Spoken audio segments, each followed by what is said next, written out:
Okay. That's that. Let's see. Best Picture, All Quiet on the Western Front. This is all nominees. They haven't picked it. Avatar: Way of the Water. Oh, that's right. It came out late 2 years ago and it missed the Oscars. The Banshee of Inisherin. Never heard of it. Elvis. Everything, Everywhere, All at Once. That's what's going to win. And The Fabelmans. I couldn't even finish it. Really? I haven't even watched it. Yeah. Oh, Top Gun Maverick is up. That's not going to happen. That one was fucking way better than I thought. I don't like Tom Cruise. That was fun. I really enjoyed that. Best lead actor: Austin Butler and Elvis, Colin Farrell and The Banshee of Inisherin, Brendan Fraser's The Whale, Paul Mescal for After Sun, and Bill Nighy. Bill Nye the Science Guy? That's what I thought it was going to. I thought it was for a second. In a movie called Living. I've never heard of that one. I know Bill Nye is still living. Yeah. I didn't know he was in a show though.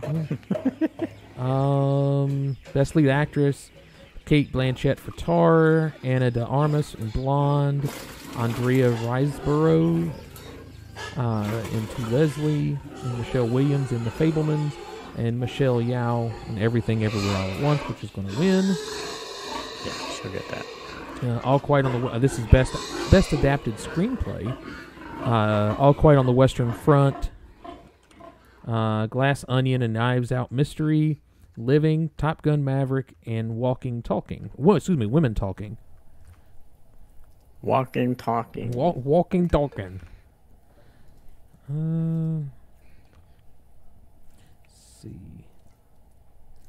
Ooh, best film editing: Elvis, Everything Everywhere All at Once, Tar, Top Gun, and The Banshees of Inisherin. You know, Maverick actually, I think, has a shot for that one. I think it's possible. Yeah, Maverick was really good. Oh, I loved it. 246. Let's see. Best international film: All Quiet on the Western Front, which I fucking loved that movie. Argentina, 1985. Close, EO, and The Quiet Girl. That one's supposed to be really good too, but I don't know anything about it. Quiet Girl? Yeah, it's an Irish film. It's supposed to be really good. Best original song. Best production design. All Quiet on the Western Front's on there again, which I think that should win. Avatar: Way of Water, Babylon, Elvis, and The Fabelmans. Best visual effects: Top Gun may win that one. All Quiet on the Western Front, Avatar: Way of Water, The Batman, Black Panther, Wakanda Forever, and Top Gun Maverick. I feel like Top Gun was so good that people don't even think about it. Yeah, it's like super low key, but I mean, it was good. I had a great time, but I think it also got slept on too because it was technically done like 2.5 years ago. Yeah.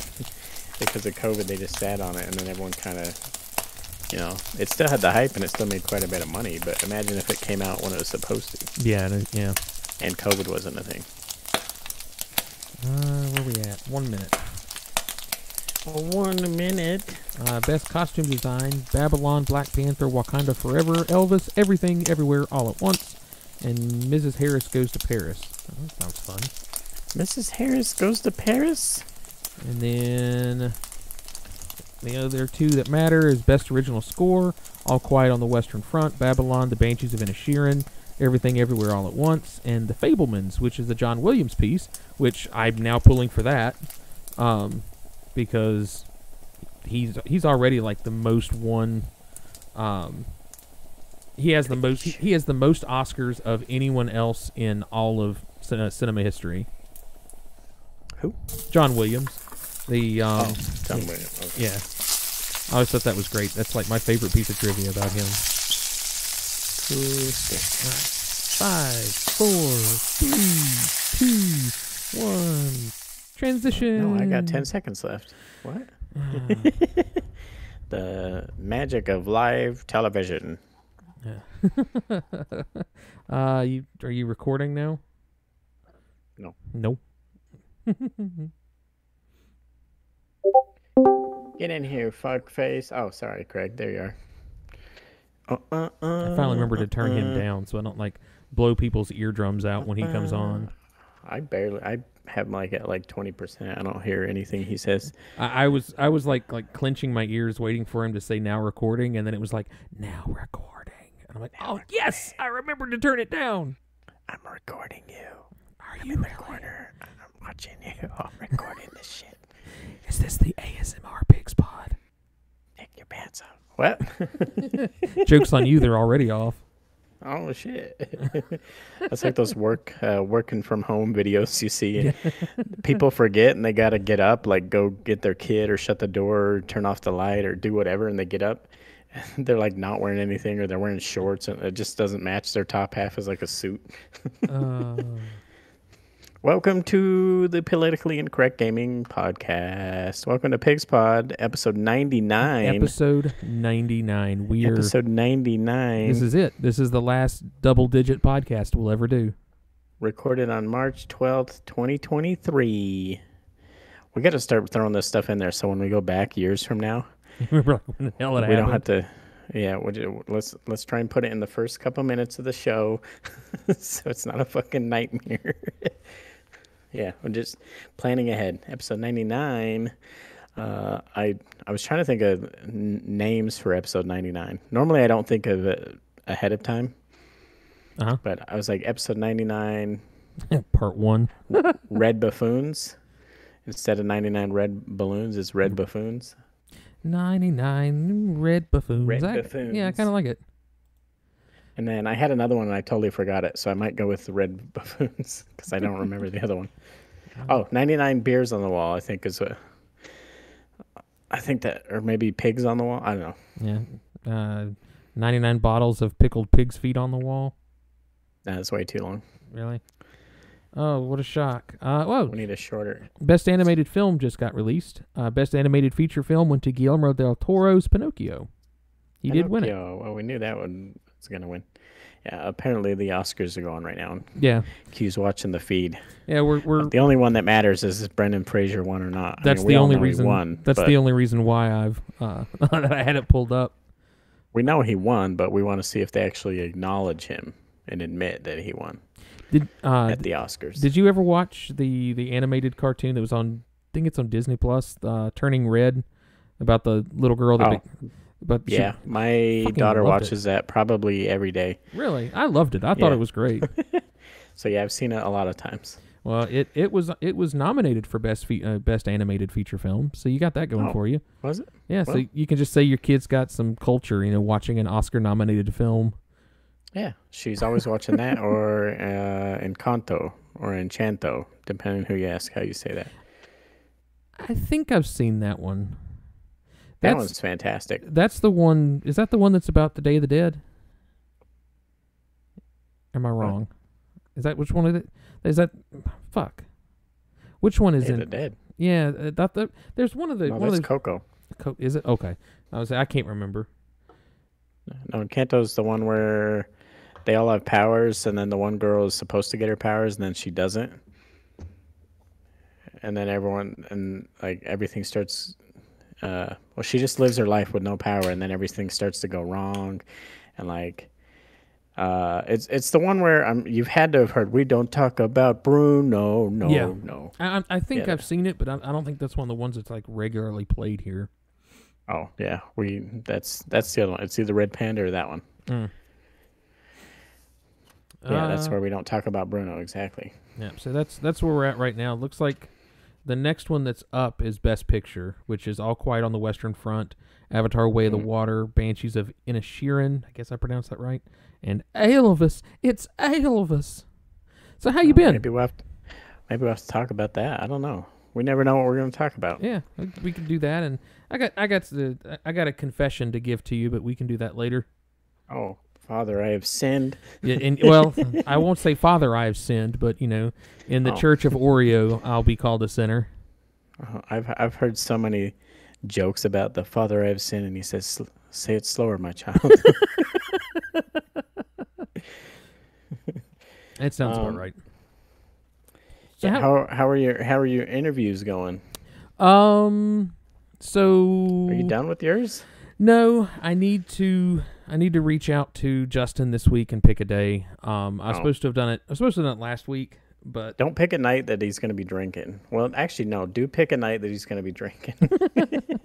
but no, I've been my podcasting stuff has been kind of on hold this week because from Monday until Thursday I was sick, and I didn't want to come downstairs and work because the downstairs is too far away from the bathroom. Yeah. So, and I just didn't want to go outside and drop trowel like I do when I need to pee. So, yeah, it's been a it's been a week for me. I didn't get anything done. Yeah, that's the reason why I called off Wednesdays D&D. Yeah, for D&D. Yeah, and I called off Thursdays D&D as well because You we're were just a like, sicko? oh man, I couldn't stay down here. I was like, I know that if I sit down here for a couple hours, I'm going to have to go to the bathroom because it's that bad. Oh. Yeah, it was bad. Yeah, it's probably better that we didn't do it. Yeah. So you did your mystery and your Rob one though, right? Right. I haven't edited mysteries yet. I'm going to do that. Oh, okay. Well, I've done one. Yeah. Oh well. Like I was saying before the show, I'm gonna move my entire setup upstairs into my living room because and then maybe do that. Yeah, so I can't sit down here. It's a constant battle to keep the wood stove going, and if we're sitting here and we get into conversation and I forget to check it in the next hour, it'll go out and I'll get cold, and I'm just like, fuck this. Yeah. Until the summer, until it gets warm He's again. chattering into the microphone. Yeah, I mean, my nose is finally thawed back out. It was chilly when I was doing my weekly blog. Oh yeah, I didn't read that yet. I just Have put to it check up. it out on pigspod.com. pigspod.com. You didn't have a title. Oh yeah, you did. Yeah, I didn't have a title at first. Yeah, I had to go. I just noticed that right as the show was starting, I happened to notice I didn't have a title. It's like I had a title picked out. I just forgot to. Forgot it. I forgot to put it up there because. Well, I was gonna do all my interviews this weekend, but I didn't hear back from two of them. I just heard back from one of them right now, and he said, "Oh, I didn't see your message. I'm free, from now for the next few hours." And I got to message him back and say that, well, I'm already doing the podcast, but in a different. Yeah, well, it's a different form. Yeah. Well, you could do it afterwards. We could hold the episode to like an hour and a half, and then you can go do it. Yeah, he might be available. Yeah. I didn't hear back from Spartan, but to be fair, he's been kind of busy. So we'll see if I can get that in before. We still haven't figured out how we're doing our episodes, or the 100s. How's it gonna go? For the sake of my editing, let's do Rob's interview and your first interview. Yeah. For sure on 100. And then we can. You want to listen to the whole thing? I was thinking that's maybe. your call. I wonder if we. Because I've got mine cut down to like 30 minutes because. Oh. Yeah.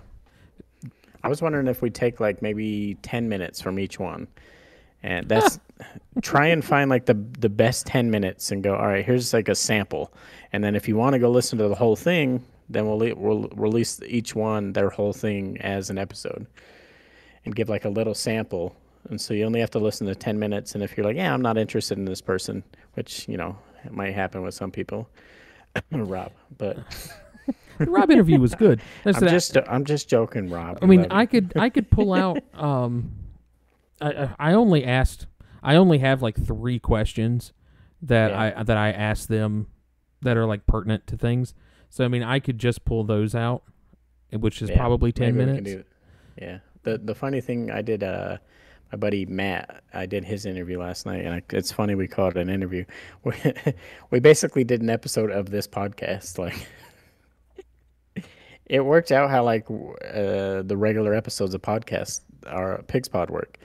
He's like, "Was that good? Was it all right?" Because we just kind of talked for like 2 hours. That's with no topic in mind. We never brought up questions. I mean, I asked him a couple little things, but That's basically what I did with mystery. Like I had the 3 things like I want to ask these questions, but they're so minimal that it's like it's not like we're going to get a huge discussion out of it. It was just we're going to sit here and we're going to have a conversation, and then somewhere in there I'm going to be like, "Oh yeah, let me ask you this," and then we just kind of keep going. Yeah. So See, we talked about so much last night. I can't even. It's going to be a good listen, I think. I'm going to listen back to it for sure because Matt's just super freaking smart. Like, I let him talk a lot. So and just kind of listen. Do you want to edit them down to 10 minutes and then release the full audio on the website? Yeah, maybe like 10 or 15 minutes. Okay. I was thinking, 10 minutes would work better. Okay. If we actually get all 6 interviews, because then that's an hour, right? But then we can listen to them and kind of talk over them, and yeah, or maybe we just let it play, and when something comes up, we go, whoa, stop it right there, and we'll have to figure out how to do that too. But I think I know how to do that with Fred. We're gonna do that. Are you gonna be able to do that with Fred? And yeah, I guess you can because Craig is the one that's doing the recording, so Fred should be able to handle the other thing. Oh, got something in my eye. Yeah, we can have that Fred, and we can pause it and play it. Yeah, I know how. So, all right, well. Yeah, we can listen to him, and if we need to pause it or anything, but give a little sample, and then anyone that you want to listen to the full interview or podcast episode or whatever you want to call it, they're all really cool people, and have some new perspectives. You don't want to just listen to us forever, right? Or maybe you do. Maybe you do. I mean, it's possible. Yeah. Well, I did wait to tell my buddy until the very end what Pigs Pod stood for, and he's like, "Man, I should have done a little more research." He's going to have no Too clue. late. Yeah, let's say, guess what you're being brought in on? That's funny. He did have a good time though. He did say he wanted to come back and maybe do an episode. And I was like, "Well, I'll see if I can talk Q into maybe we're both going to be there." Yeah. No, absolutely, 100%. I'm in. Yeah. I told him, I was like, to be honest, Matt, I actually had confirmed you as a guest before I even knew it was just going to be me. I thought it was going to be me and Q. And then we changed up how we were doing it. He's like, whatever. I don't really care. But yeah, we could do that. Well, that's something that I want to do. I want to do going forward this year. It's kind of like for the next 100 episodes. Guests. I want to do more guest stuff. Yeah. I talked to Mystery. He wants to come back to the show. We still got to have our spoiler cast, so you got to get through Hogwarts. We got to get Lady Q on. We should Rob at least once a month, if not even every other episode would be better. But that's too much. To see. But no, I talked to Rob. He wants to. He would be interested in doing an episode, which would be fun. I'm trying really hard to get kind of give him the bug of podcasting to get him back into doing it. It's going to happen. Yeah, it's going to happen. I don't know how. I believe he might be able to. I don't know anything about his new lady. I don't know. We need to get him on. But yeah, no, maybe I think we Travis someday. Someday. Keep working on him. Yeah, I haven't talked to him in a minute. I have some other guests too that I really want to get on. And run through. Well, not run through it. That sounds bad. I don't want to. We want to bring them on the show and run through them. All right. Go. Go where? Go to pigspod.com. At pigspod.com. Yeah. I'm sure. Everyone should go to pigspod.com if they haven't already. There's some cool new stuff on there that wasn't there before. Just got added in this week. I'm still working on pretty much everything on the website looks and acts and is so much better on desktop. But I am working really hard to make it run well on tablets and phone as well. Like everything works on phone and tablet, all the games, everything. But I want to make it even better. So working on that. Go to our Twitch channel and scroll down underneath it. And see, I think I got the panel set up for the stickers. I think I have it working now. I see stickers, but it's not your stickers. Oh, should be it's under just the regular stickers. it should be under the About Q Stick TV. Like it should be. Yeah. Like, no. God damn it. You're granting sticker. Yeah. Yeah, but it's not your stickers. It's just the regular. Why does it not put that up there? It's just I don't get it. Yeah, it's all the regular stickers that you can buy for 100 biddies.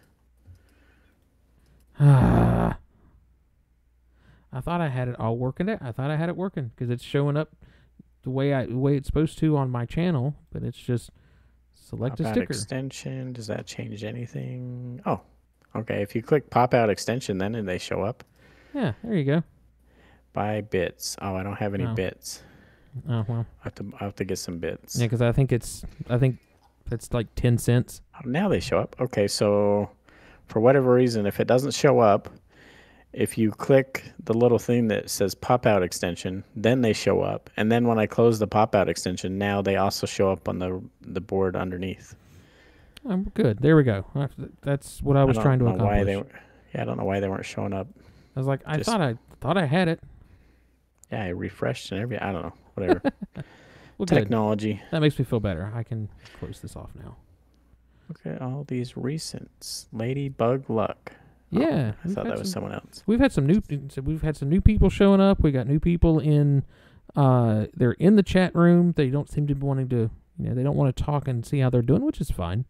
Yeah, they're just lurking. They're hanging out, listening. Yeah, I love the lurkers. They're the best. They want to listen to the podcast the day before it actually comes out. Yeah. Why not? They want 99 red buffoons. 99 red buffoons. I like that. Yeah. I don't know if you saw I named the 98 Nissan Maxima. I saw that. I was trying to think of what to name it, and when you type in Google 98, the first thing that pops up is Nissan Maxima, and I was like, that's it. That's it. So what's a 98 Nissan Maxima going for right now? Oh, probably a lot. Oh, you think? Like it can't be.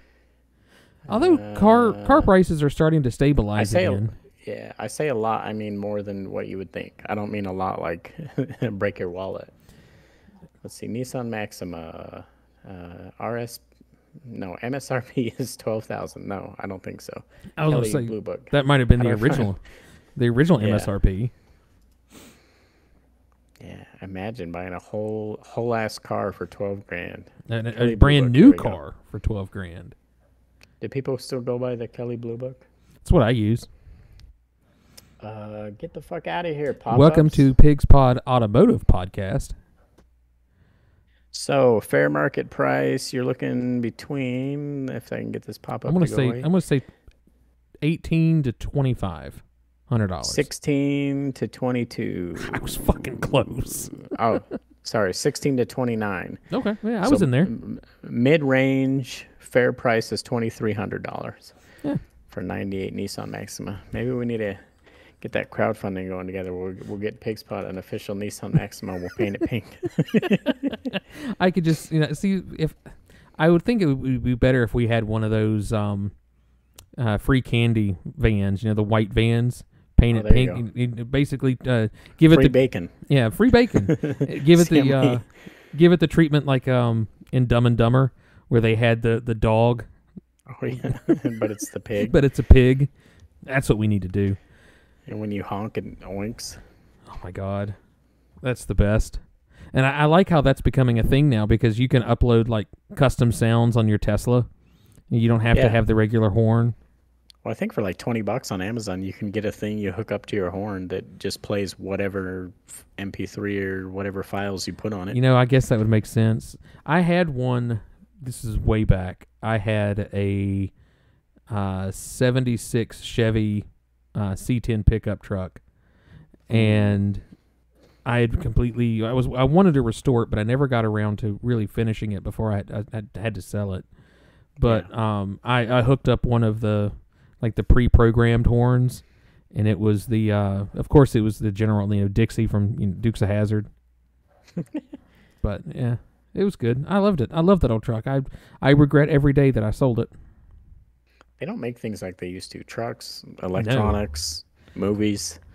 I loved the truck because it was the smaller engine for that truck, So they instead of making a smaller vehicle for the smaller engine, they just still used the same size. So you had all this room, between the engine and the fender wells.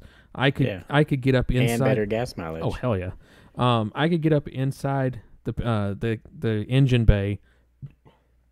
I could sit on the inside fender well and lower the hood down over top of me, and I could work on the truck in the rain, which it was great. I loved it. It was so old school. It was a 3-speed on the column. It had the dimmer switch for the lights on the running boards next to the brake pedal. What are those going for? Maybe we need to get one of those. I don't. Well, I love old trucks. Old trucks are. It's so nice having a truck at all. I bought it off of my uncle's father-in-law, and I paid $500 for it. What year? 76. It was $500. Yeah, that's 70. A pretty good price at any year. 1976 Chevrolet C10 is what it was. I think it was originally supposed to be the baby blue, but it was like 4 colors of primer. Spray paint, repaint. Yeah, it's probably my best vehicle story because it was the first vehicle that I bought with my own money. Like my dad helped me buy my first vehicle, but this vehicle was the first one. This was mine. I bought it. I paid for it. I did everything, and I knew he had it for sale, and I didn't have a lot of money, and he's like, "Oh yeah, if you can get it," it was back in his field in the back, and he's like, "If you can get it started, I'll give it to you for $500." I'm like, all right. So I took a battery out there and a big old can of starter fluid and just flooded it and finally got it to start and drove it up the street to get an inspection sticker put on it. And the guy's like, I can't pass the inspection. And I was like, why? And he's like, well, first off, the windshield all the way around the windshield was fogged up, like it had that age fog coming around that. And then you don't need to see. Yeah. And then he's like, and I don't know if he knew this or not. He pulled up the floor mats and the floorboards were rusted. Like you could see straight through into the road. So I'm like, yeah, that might be a problem. So I was like, okay, throw a rejection sticker on it and, I'll fix it. So I called a junkyard, got a used windshield, replaced the windshield, never done that before. And then, my uncle had like some washing machines and stuff that he had. Like they had this big field where they basically just threw all their junk out there, and he had an old Maytag washing machine. So I took a grinder and cut the metal off the washing machine and used a rivet gun and riveted. So when you lifted the way I did it, when you lifted up the floor mats, it just said Maytag like right there on top. And took it back over, and the guy put it. The guy passed it, and I drove it for a couple of years. And one of the brake valves went bad, and I couldn't. And none of the junkyards had one, and so I called the local Chevy dealer and was like, "Hey, do you have this part?" And they're like, "Yeah, we got this part. It's $500." I'm like, "That's what I paid for the truck." Another one. Yeah, that's what I paid for the truck. So I was like, well, I don't know. I didn't have enough knowledge at the time to be able to fix it. And so I found a guy that was like, I'll buy it off of you for $500. I'm like, okay. I got my money back out of it. And I don't know what he did, but he fixed it. I don't know if he bought the part to fix it or what, but he drove that truck around for like another year before I just never saw it again. And I was always depressed when I'd see him because I was like, I loved that truck. It had the big bench seat in it. It was a tank. I loved it. Well, unfortunately, we're not going to be able to get another one looking at these prices. Oh, I know. Yeah, because everything you see now, they're either fully restored or partially restored, and so this one looks like absolute garbage, and they want $10,000 for it. Yeah. The fully restored ones, this one's going for $36,000. This one that's all like kitted up, and it's $44,000. I regret every day selling that vehicle. I could have, because I really did hang on to it and sold it for $10,000 if you still had it. Yeah, I was saying I hate that. I regret that. This one's all rusted out. The hood's a different color. The bumper's all rusted. The one that's $10,000. Like, yeah, you literally you could have undercut him and sold yours for 8. and still made money. Mm-hmm. Yeah, those old square bodied Chevys, man, or that era of trucks in general. They were just they weren't built for style. They weren't built for comfort. They were built to be just fucking tanks, and they were. You know, it's just I love that old truck. Cars were better when it was all mechanical. Yeah. I mean, when you first started, when they first started throwing technology at it, it made it a little better. But then they're like, well, we need a sensor, and then we need a sensor for when the sensor goes bad, so the sensor's bad. And then we need a sensor to detect when the sensor detects the sensor's bad. And then these new cars got fucking 300 sensors under the hood, and you get a code that comes up, and your check engine light comes on, and you look it up, and it could be one of these 12 sensors, and each one of them's $30 to $100. Good luck. And we're not going to tell you which one. Yeah. Yeah. I've got that problem on the car I drive right now, which is a 2004 Volvo. I bought it off one of those like crackheads. No, it was like it was one of those like roadside car dealerships. The little dealerships. Yeah, the little dealerships. And I was looking for a vehicle, and I went over there, and I saw it online, so I drove about an hour to go see it, and I got to looking at it, and I was just like, I don't understand. To this day, I don't understand. I paid $3,600. No, it was listed at $3,600. I paid $3,200 for it, and it was a 2004. I've had it for 3 years, and it had 89,000 miles on it. So this vehicle, this vehicle was like 15 years old, and only had 89,000 miles on it. And I was just like, "What's wrong with it? There has to be something wrong with it." Nothing. Well, the only thing that was wrong with it is that the headliner in the car was starting to had separated. Falling down. Yeah, so they had taken thumbtacks and tacked it all up, and I just continued it. I have a box of thumbtacks in my glove compartment, so when something comes loose, just tack it up. I just keep going. I don't care. I had an old car like that, an old Chevy Nova. It started to peel. Love Chevy Novas. And eventually I just got fucking tired of it. It wasn't a Chevy Nova, it was a Toyota Corolla. The one when Chevy stole the name for like 5 years, and they were marking all their Chevy Novas, even though it was a Toyota Corolla, it had the Toyota engine. Yeah, I know what you're talking about. I got tired of the headliner hit my face one day, and I just fucking peeled the whole thing. And so then it was just like that weird like foam. Right. That you could like ride in, and this was a while ago, like early when I could first drive. I think it was my first or second car. No, my first car was a Ford that broke down that my grandma gave me. So it was my second car. I think I got it for $500. I love those. Everyone that got in the car, everyone I gave a ride to was fucking riding on the like foam shit on the ceiling. So by the time I got rid of it, I think I sold it for $250. I love it. Because it stopped running. It had a head gasket leak, and it fucking. Oh yeah, that's it. I didn't want to bother with it. So I let some guy bought it off me for like $250. I'm like, yeah, it's your problem. You can have it. Yeah. So when I sold it to him, it had all writing and drawings and all kinds of shit all over the ceiling. Keep talking. I got to put some wood in the fire. Again, yeah, you don't want to freeze. Last thing we need is you chittering and chattering.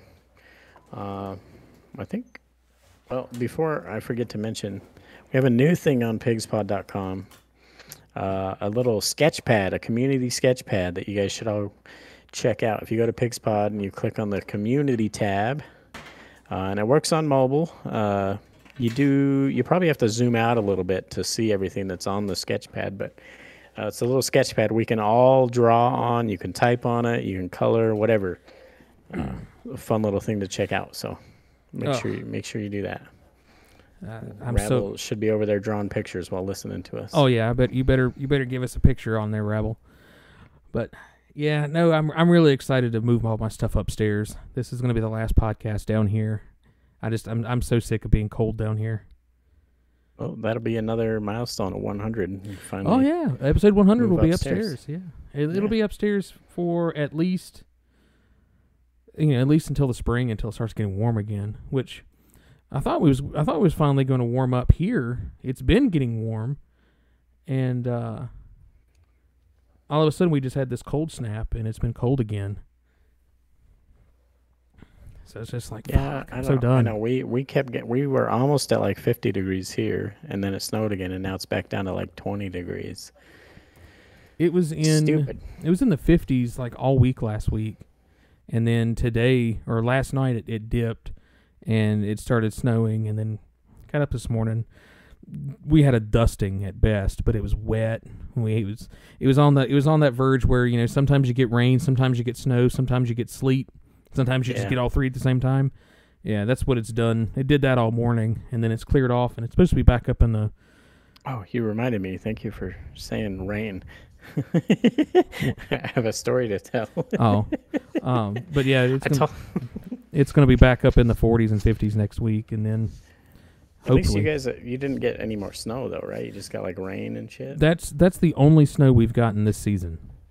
Oh, like we've gotten nothing. We've not had any flurries. We haven't. You normally get snow over there?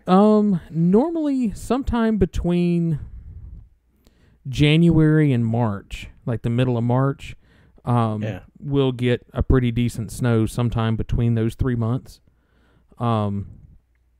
But here we are in the middle of March, and that's all we've gotten so far. Now, we've gotten snow. The latest I can remember growing up, I think we got snow in the middle of April, and it was like right around Easter that time frame, and we've had snow then. But he drew something. I have to go look. Let's go see what he did. Yeah. He's over there drawing. He drew us art. Yay! I like it. It's really good. Art. How to get there? There. There we go. I updated your art there, Rabble. I give you an F. Oh man. But yeah, I think we had snow last April. But we got like no snow during the regular season, and then in April all of a sudden it snowed. Welcome to the weather section of Pig's Pod. Yeah, it was like the old man section. We've talked cars. Yeah. Now we're talking the weather. Next thing speaking of old man and weather, I gotta tell you the story. All right, go for it. So I'm at Smith's, which is you might know as Kroger. It's the Kroger brand. I know some of their stores are actually called Kroger. Though, we have Kroger's here. Yeah. Yeah, it's the same thing, but it's called Smith's here. But like all the stuff in the store is labeled as Kroger because they're not going to relabel it. It's like, I can't remember what the Kroger brand is called. There's like the Kroger off brand is something. I don't know. I think Kroger just bought Albertsons too, so I think they're one of the big food brands now. But anyways, I was there, which I like going there sometimes, but it's more expensive than like Walmart for groceries. But certain things like meat and stuff, you just don't trust buying at Walmart. You got to go like to a Kroger to get stuff like that. So it was raining like fucking crazy. It was hailing. It was raining. You know when those like the sky just opens up and it's just dumping. Yeah. And like all the gutters and everything's getting flooded and parking lots are like an inch of fucking water, and you're like, oh shit, like. So it's raining like crazy. So I didn't want to go to the store, but I had to get a couple of things for dinner. And I didn't want to spend, $30 fucking to go out to eat. So yeah. So I run in there, get my stuff and everything, and I'm checking out at the self-checkout. And the chick running the self-checkout, she's probably like 19, maybe 20 at like the oldest. Uh-huh. So 18, 19, something like that. And one of the cart boys comes in from outside, who was also probably like 19 or 20. And he comes, in from that chaos going on outside, and he's like soaked, right?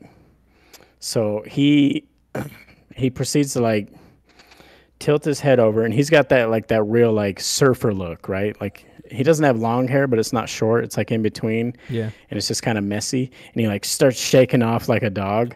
And he's getting water everywhere, like right inside of the doorway, right by the self-checkout there. Okay. And like the chick, whatever her name, Becky, I'll call her Becky. Becky's looking at him like he is a hot plate of mac and cheese. Like she's loving it.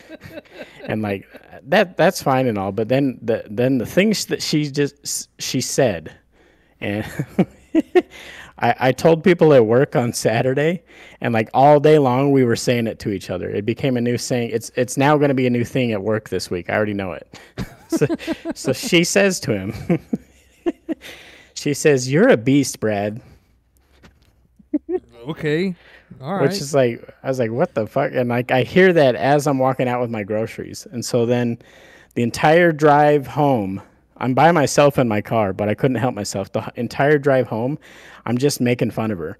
I'm like, "You're a beast, Brad. Like, holy cow, Brad. That is, you just don't give a shit, Brad. That's amazing." And like, so I'm doing that voice and making fun of her. Cause like, who the fuck says that? You're a beast, Brad. He was just in the rain. What did he do? Like, I get you're attracted to him or whatever the fuck, but like, so yeah, I'm just driving home in my car. Just, "You're a beast, Brad.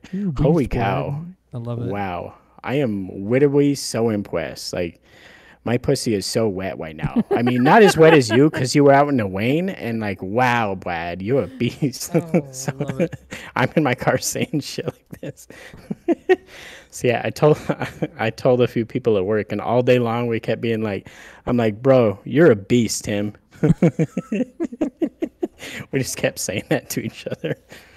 It was funny too because the people that were in on it, I'd tell somebody that didn't know because I didn't tell them the story.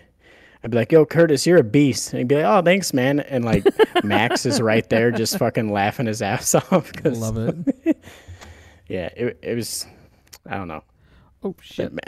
Maybe we're old, but You guys didn't see yeah. that. I didn't see it. Yeah, What did nobody you? saw that. I didn't see it. I totally forgot Missed it. I was screencasting the Discord, so I went to change into a different channel, and it changed Oh. it changed in the What? stream. I was like, "Oops." Oh, I did see it just now. It came up. No, it was funny. Maybe I'm old, and maybe that's. But I asked Max, who he works with. He's like 21. I was like, "Is that what you kids say nowadays? You call each other beasts?" And he's like, "No." No. I was like, "Am I out of touch?" No, it's the kids. They're the problem. Well, I guess I'm going to segue into my confession. Yeah, is it that you didn't get J-Rock an interview? I saw him in the chat. I can't believe Rob got an interview for the 100th episode. Talk about scraping the bottom of the barrel. We moved the barrel. We're digging underneath the barrel, looking. Is there anyone else here? And then we found Rob. You know how when it rains underneath something that's outside like that, you flip it over and like there's the really big centipede and the earthworms are coming up out of it. Yeah, so we moved those out of the way. Move those to the side. And then we found Rob. Yeah. Hey guys, and there he was. There he is. And I was like, "You're a beast, Wob." You a beast, Wob. There's your you a beast, episode 99. There's your title. You're a beast. There You're we go. a beast. But no, I want to have confession time. And like I said, I'm confessing in the Church of Oreo, because forgive me, Oreo, for I have sinned in the eyes of. You listen to Podtacular. Oh, God, no. That's okay. That's like the unforgivable curse. Like that, we just don't Okay. we don't talk about that. We don't have to cancel the show then. I was about to say. No. So we talked about it a little last week. I talked about it in the blogs. I don't know what you're bitching about with Destiny. Like, Yeah. it's good. It's not only is it good, the subtle digs at Halo in it are, I mean, top tier.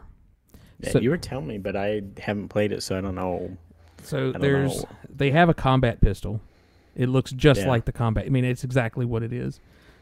I think it's one of the mods you can get for the guns. Whenever you get a headshot, you get the confetti, and it's you get the sound cue, Yeah. but it's like a much higher pitch. Instead of the yay, it's like yay. It's literally almost the same thing. One of the The Grunt birthday party? Yeah, it's Grunt birthday party. It's exactly what it is. And in this expansion, one of the missions or levels or whatever, you get to drive a tank, and the way the tank feels, the way the mission feels, the way you have this epic audio coming over top of it, it feels like the bridge mission in Halo 2. It's just it has that feel to it. Have they done like Halo stuff before? I know there was that one gun that kind of looked like the BR, but other than that, I can't think of. No, well, the combat pistol has been out for a couple of expansions now, and I think last expansion is when the Grunt birthday party thing came out. But I played through. I finished the expansion main storyline, and it was good. I really had a good time playing it. It was really different than what I remember playing in Destiny, because Destiny had always kind of had this. We're not really talking about the H word. This is as close as we're going to get. We dare not. But so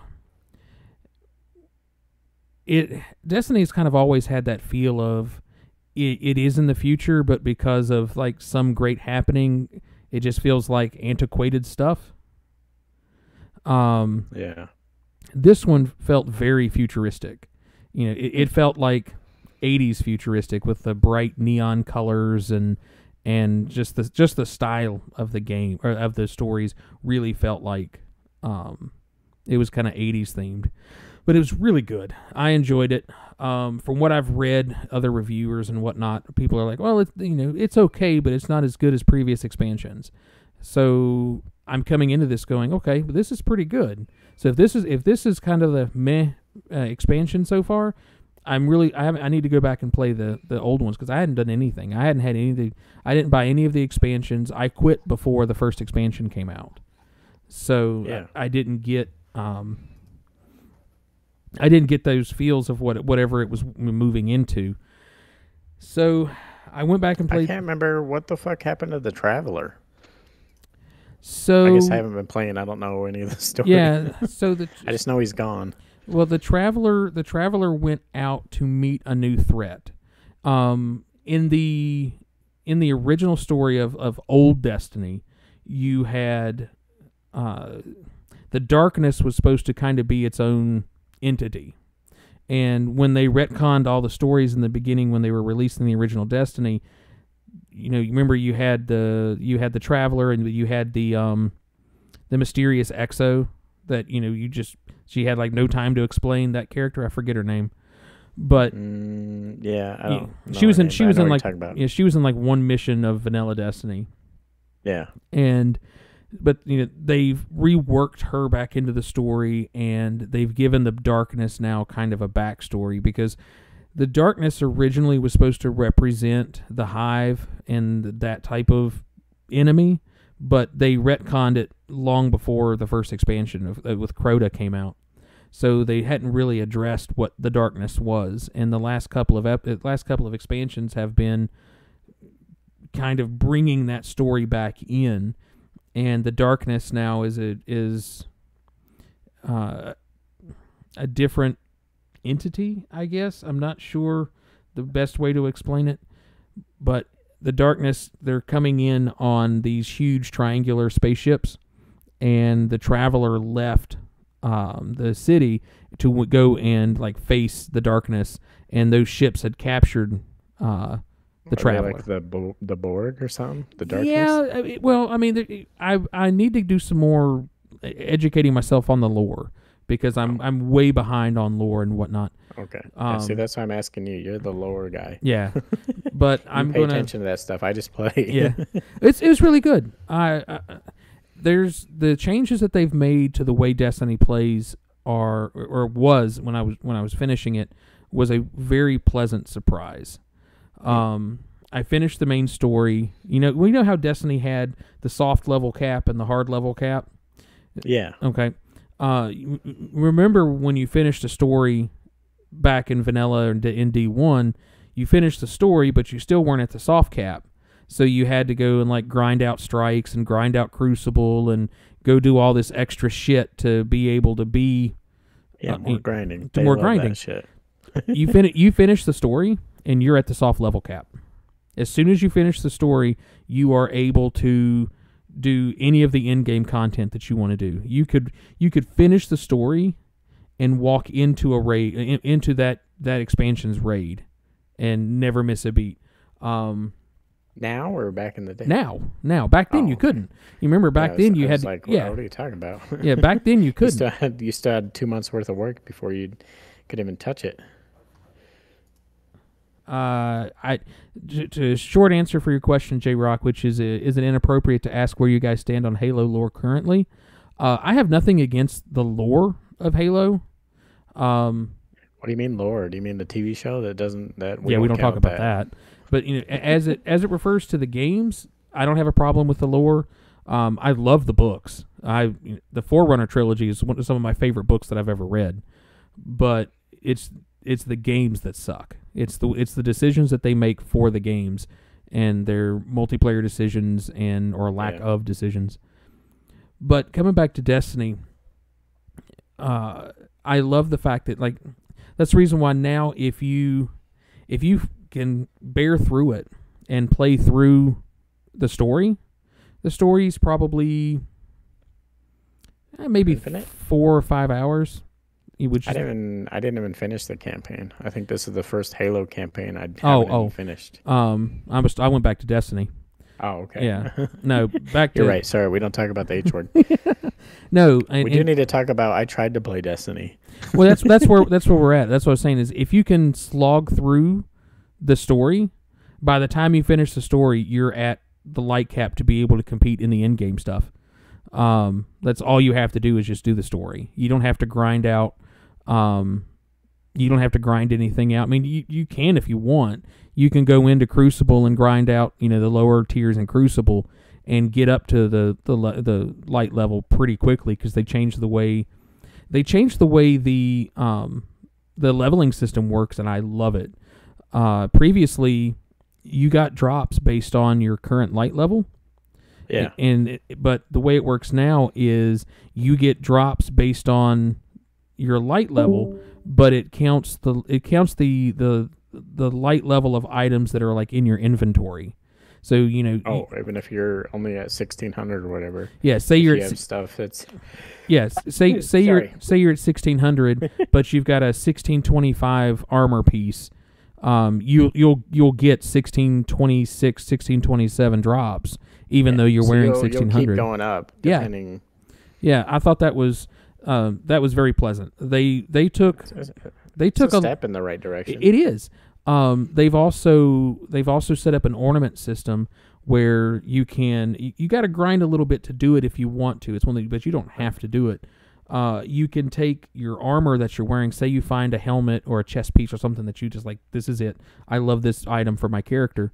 You can go down to this vendor and use a currency, and it takes that item and it makes it applicable to any of the other items of that class. Like, say for example, you've got a chest piece that you really like. There's really cool robes and shit. You can put on a different robe and then make it look like the one from before, like the way Hogwarts is doing their look-alike stuff. Oh yeah. But you can't do it just out of the gate like Hogwarts does it. You have to grind out some currency. Yeah, but I mean, it's not that big of a deal. Is it another currency? They figured out another way to have a new currency. Yeah, it's another currency. They're really good at making I don't know how many there are now. 18 different currencies or something. They've narrowed it down. The only things that really matter now is Glimmer. Legendary shards, which you get those from breaking down legendary items, some armor cores, and the item that you need to be able to infuse items. And infusing items now is 1 for 1. So if you got a 1685 armor piece and you meld it with your 1650 armor piece, you get a 1685 armor piece.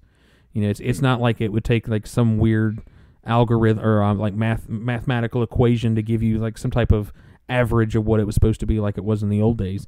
Now it's 1 for 1, and it's been that way I think since Destiny 2 came out. It might have even been a thing in the Wrath of the Machine expansion. I don't know. I don't remember. Played it nearly as much. But what really, really surprised me was as I was getting towards the end of the game or end of the story, I noticed that I was going from 1600 to 1750, which 1750 is the current light. It was the soft cap. I was already at 1750 before I finished the story. I think the final story mission is light level like 1725 or 1750. Like you're right there as you finish the game. And then if you want to go from 1750 to 1800, which is the hard cap, you have to do all of the in-game stuff. You've got to do they brought trials back. It happens. I think it happens on some type of rotation. Iron Banner is coming back this weekend, which I loved Iron. I mean, you could walk into Iron Banner now, like even if you don't, because it's not light based, but it's back and you can play Iron Banner for all the cool stuff. Iron Banner was. I think it was. It might have been. I don't remember. I thought Iron Banner and Trials were both. The Iron Banner was the 6v6 version, and Trials was the sweatier 3v3 version. I don't remember, but they now have a competitive list, which is basically Trials on a reoccurring basis, and then they have Trials rolls around at certain times. I haven't been playing long enough to do that, but honestly, the majority of my complaints that I had as to why I left Destiny 2 in the beginning, they've addressed 95, 99% of them. So I'm very happy. I'm very happy to go back and play it. When I came back, I briefly came back to Destiny 2 during, I think it was the second expansion, when they decided that they were going to release the Legacy raids, that they were going to bring Vault of Glass and tailor it for Destiny 2 mechanics. So I re-downloaded it, like, I want to play Vault of Glass. That's the only thing I care about. And I download it, and they're like, oh, well, you got to get up to the light level to do it. I'm like, so I got to grind again. I don't want to grind again. And now you can download the vanilla version of Destiny, which is what I did. You can download vanilla Destiny 2. The Legacy raid is there. The Legacy raid is at 1600. So you can download the game, and as soon as it's done downloading, you can raid. Which they should just totally get rid of light cap from doing any events. They should just let you try it and get totally, mollywopped, and then you go, all right, I see. I do have to level up. They should just let you. They shouldn't, because it gives you a whole different feeling, even though it's the same result in the end. It gives you a different feeling of just being shut off, and you go, fuck you then. I don't want to do it at all. As opposed to they go, all right, you're not the high enough level, but go ahead and try. And then the first fucking random just scrub comes by and shoots you once, and you get blown up, and you go, all right, I see. I'm not ready. Well, I mean, that's not a bad idea, but I was very pleasantly surprised. And having it on the 1S or Series S. What do you call it now? What do you call the new Xboxes? Do you call them the 1S or the Series S? It's called the Series S, but I all the time accidentally call it a 1S. Okay. So basically, I don't know why Microsoft has the worst naming convention. That was so dumb. Ever. So dumb. With everything, the Windows 10, Windows 11, well, I don't mind numbers if they're consistent. Like, that's fine. PlayStation 1, 2, 3, 4. Then they go 1, then they go 1X, and a 1S. Yeah. And then they go, all right, well, that's not confusing enough. Let's call them a Series X and a Series S. Yeah, I thought that was dumb. But anyway, I have a Series S, the that version, and it plays so smooth. It's so pretty. It just... Now, granted, I've gone through and done my upgrade to 4K television. All the settings are 4K. I went out and bought like the gold-tipped HDMI cables that are supposed to be 4K. I don't know if it makes a difference. Gold tip, Daddy. Yeah. But I went out and did all that. But it is very, very pretty. So I love it. I really would like to enjoy it, but my experience playing it again for the first time since way back then, it's a serious box. It's a serious box. I like it. No, my experience was different. Because I stopped playing because it was forcing me to. You had to play all the fucking time. That was my Right. problem with it. Right. If I missed a fucking day, all of a sudden then I couldn't do anything. And then when Trials came around or Iron Banner or anything, I was way behind and I didn't have the gun and I really wanted the Galahorn. I still never got that, by the way. You can just I, buy it now. yeah, Yeah. it's stupid. The mission, you have to do a mission to get the Galahorn, and it's like a mini raid, and it's a really really fun. Bungie threw out all the stops when making that dungeon. It was a huge throwback to Destiny 1 and a shout out to their players. Bungie once again knows how to tell a story and knows how to take care of their community. Yeah. And the missions to get Galahorn. Did you ever play back during early Destiny when Loot Cave was a thing? Yeah. You actually have to go into Loot Cave, and there's like a hidden room that you drop through in Loot Cave to go on this adventure through the interior of Loot Cave to get Galahorn. It is so. I mean, it was one of the greatest things that I've ever played in regards to. That is one reason why Halo was so good. Yeah. The Bungie management understands what it's like to listen to your community. Everyone, they're not trying to tell you something. Just observe and watch what they're doing and use that to your advantage. 343 is like, all right, what are they saying? Fuck that, do the opposite. Yeah. What are they doing? All right, all the pros don't like that Mangler are on the maps and have completely stopped grabbing it and using it. All right, fuck them, just leave them up. Yeah. Like, put more. They don't fucking listen or care. And you feel it when you're playing the games. But my main problem is Destiny is that it's not the type of game, it's not for me. For the people that love Destiny and love doing the raids and love the lore and the story that is intertwined into that, and all the different fucking factions and all the different shit going on and the different people and stuff. I can't remember the name of anybody. I know Dead Orbit is the faction I was in. I don't remember the other factions. There was one that was like blue and red and yellow or some shit. I don't Future remember War any Cult. of that. Yeah, it was Dead Orbit, Future War Cult, and New Monarchy, and they don't even exist anymore. The red. Yeah, the red and white was New Monarchy is who was my faction. Gone? Yeah, they've done away with factions. Lore wise, Dead Orbit anymore. You can still get their armor. Their armor still kind of exists in the world. You can get random drops for. There's no faction wars though. No. What they've done, they no longer do faction wars. They do class wars, which is quite fun. Why though? That's Hunters are the best. Why? Are they though? But no, I definitely see where you're coming from. That it is a little bit more difficult for PvP type players to get into it.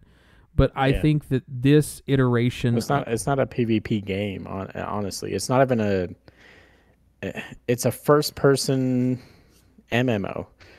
It's not even a shooter. It has shooting aspects to it, but it's just a really smooth movement, the gunplay is really good, but it's not a shooter. Right. And to try and play that like it is a shooter, that's kind of probably why I run into so many roadblocks. Well... Let's pick a day when we have nothing to do, one evening or one weekend, and I will just power through the story with you. It'll take us maybe 3 or 4 hours to get through it all, and then you're there at soft cap, so you can compete in the competitive stuff like you like. See, that's what was annoying too. So I get on, right? I'm like, all right, I'm gonna try it. Q said he's playing it again. It's good. I load it up, and it throws you in a mission. Doesn't explain anything. It probably did, but I think I skipped the cutscene, or there was no cutscene. I just did. I was in event, and I was like, "Whoa, what's going on?" Yeah, I didn't. And I totally forgot how the menus and shit work. I forgot that you have to go to orbit. So I was pushing start and select, and I'm like, so I guess I just have to do this mission. So I do the mission for about an hour, and like it's incredibly I still long. feel like I still feel like there's a lot to go because I haven't hit like enough checkpoints. And then I'm like, all right, I'll just keep going. I keep going, and you fight that one boss thing, and like that was kind of cool, but also not, because it just felt super Uh, what's the game that everyone makes fun of? Everything being a Dead Souls. Oh yeah, Dark Souls. Dark Souls, sorry, Dead Souls, Dead That's Space, close. Dark Souls, same fucking thing. It felt like I'm just cheesing, like I'm just hiding behind pillars, facing this weird boss, and just slowly hitting him until I do enough damage.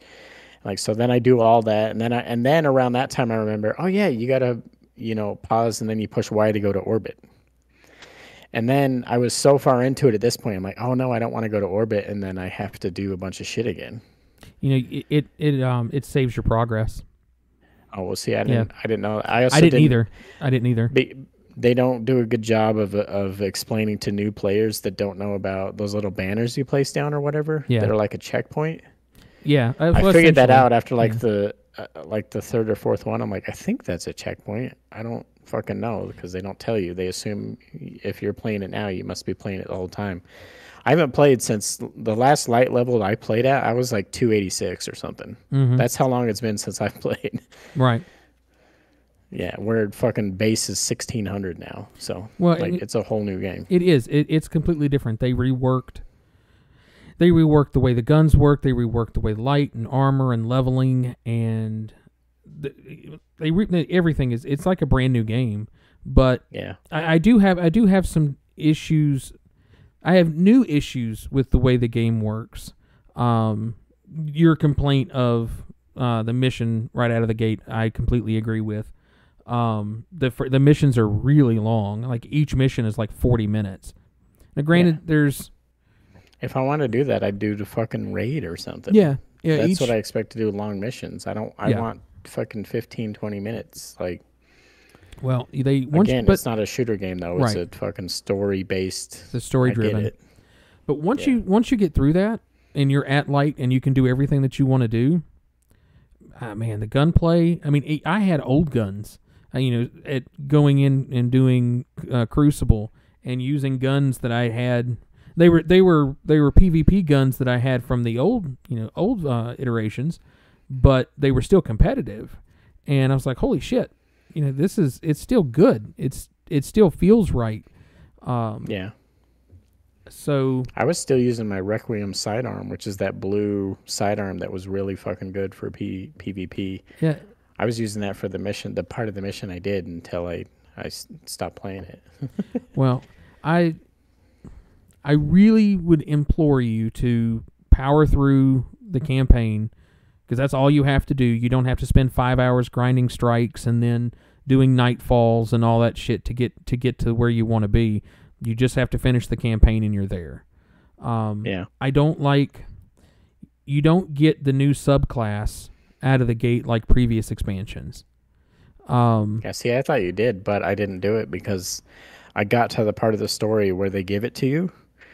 And they're like, here, you got to try it now. And I was like, oh, that's neat. And I immediately got like one shot and blown up by something. Yeah. Well, and you don't get to keep it. Then I had to go do something, and I was like, I just don't want to do this right now. I've already been playing for hours and fucking. Well, fortunately, so I turned it off. Fortunately, when you go back to play it and do that mission again, you'll be right where you left off, which is good. Well, that's another complaint I had when I did turn it on, and like, all right, I'm gonna go back. It took me probably 10 minutes trying to figure out how the fuck I would load back into that. Yeah. There's little things like that I'm not overly thrilled with.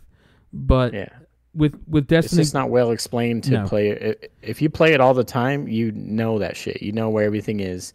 You know what the tower is. It looks like there's several different versions of the tower now. Yep. That have different people or something. Yep. See, I don't know any of that or what any... And I was literally thinking while I was playing, I'm like, I don't know any of this shit. And it feels like back in the day when my buddy tried to get me into League of Legends. He's like, oh, it's not even that hard, bro. Oh, I'm like, yes, literally, it is. Yeah. He's like, I'll guide you. And I'm like, that's the only way I'll play if I get on while you're on and tell me what the fuck is going on. Yeah. I don't have the time to fucking grind out and figure out what the hell's going on myself. And Destiny is a social game, and I think that they lean heavily into that with, okay, you're going to have people to explain it to you, and I don't like that. I don't like the way they did it. I don't like just that presentation of the game. But once you kind of get past that, which, like I said, it's, remembering how the menus work and things like that, because none of that's explained. If a brand new player that had never played Destiny a day in their life downloaded Destiny 2 and whatever the expansion is this time, you would be so lost. Lightfall or something? Yeah. Lightfall, I think, yeah. You'd be so lost. There'd be it's no way. Well presented. They assume you know so much shit, and you don't. Well, I guess the thing too is you would, if you downloaded it now, you would have to go back and play vanilla Destiny 2. Yeah. Which I guess if you did it that way, it would probably be more explaining. I don't know. And again, we're assuming it's a shooter, and it's like World of Warcraft. I can't get on World of Warcraft now and know what the fuck is going on. Yeah.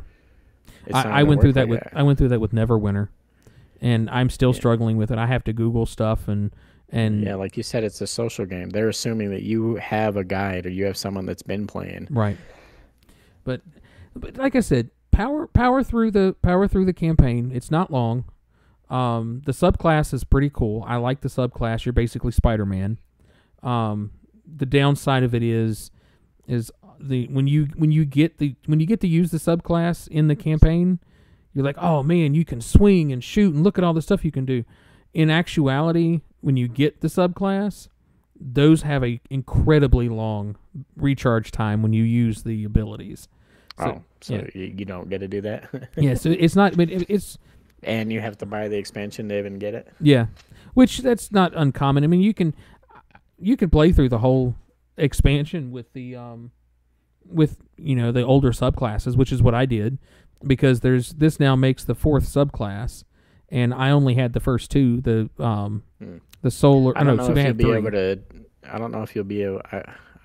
I guess it depends on how the balancing works, how good it still is, but I don't know if you'll be able to take me away from the hunter bow. Oh, it's even better. There's the hunter bows have gotten even better, and not the bows, the guns. I've never shot those. I have no idea how those work. The purple subclass for the hunter, where you shoot the bow. Oh yeah, the void bow. No. Well, that's me. I've always been a void player, and I played the entire campaign using the void subclass, and I'll probably continue playing it after having the subclass. I might switch over to the solar subclass because there's a combo perk with a certain armor piece and a certain perk set up with the solar subclass that you can. That's another thing that they assume you know about. Their whole new perk system, everything's super confusing. I have no fucking clue what's going on. Yeah, the artifact system is crazy now. But it's actually, but once again, the artifact system only really matters if you're playing PvE. Yeah. If you're playing PvP, it really doesn't matter. I mean, you don't really need it. I mean, you can use them and it might give you a buff, but I don't think it does.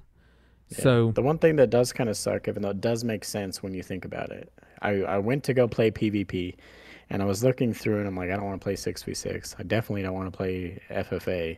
So I found the 3v3 thing, and it had like a big yellow warning, like, warning, one of your fire team is playing placement matches.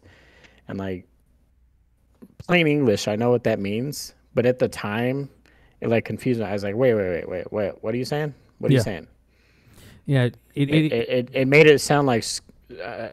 At first, I was like, wait, I can't play? Yeah. I thought I couldn't even go in the playlist. And then I read it again like 3 times. I was like, wait, placement matches. Oh, this is ranked?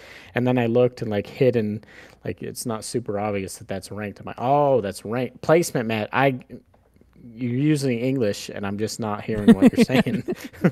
I haven't done ranked yet because, full disclosure, I've been waiting for you to go through it and see if you want to play it, because you're the only person that I would play competitive 3v3 is, and 3v3 makes sense to have competitive because that's the sweatiest version of it.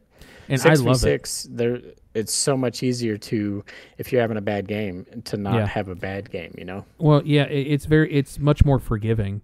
If you make mistakes, you can easily make mistakes in 6v6 and it'll be all right. Yeah, it's not so heavily on you. If you do bad, the entire team fucking loses. I do know Like I said, I'm going to wait for you to play competitive and see if you like it before I even decide to worry about it. Yeah. But I do know, and this is something that I'm not a fan of. It is skill-based matchmaking, and they base it off the highest person in the group. Oh yeah.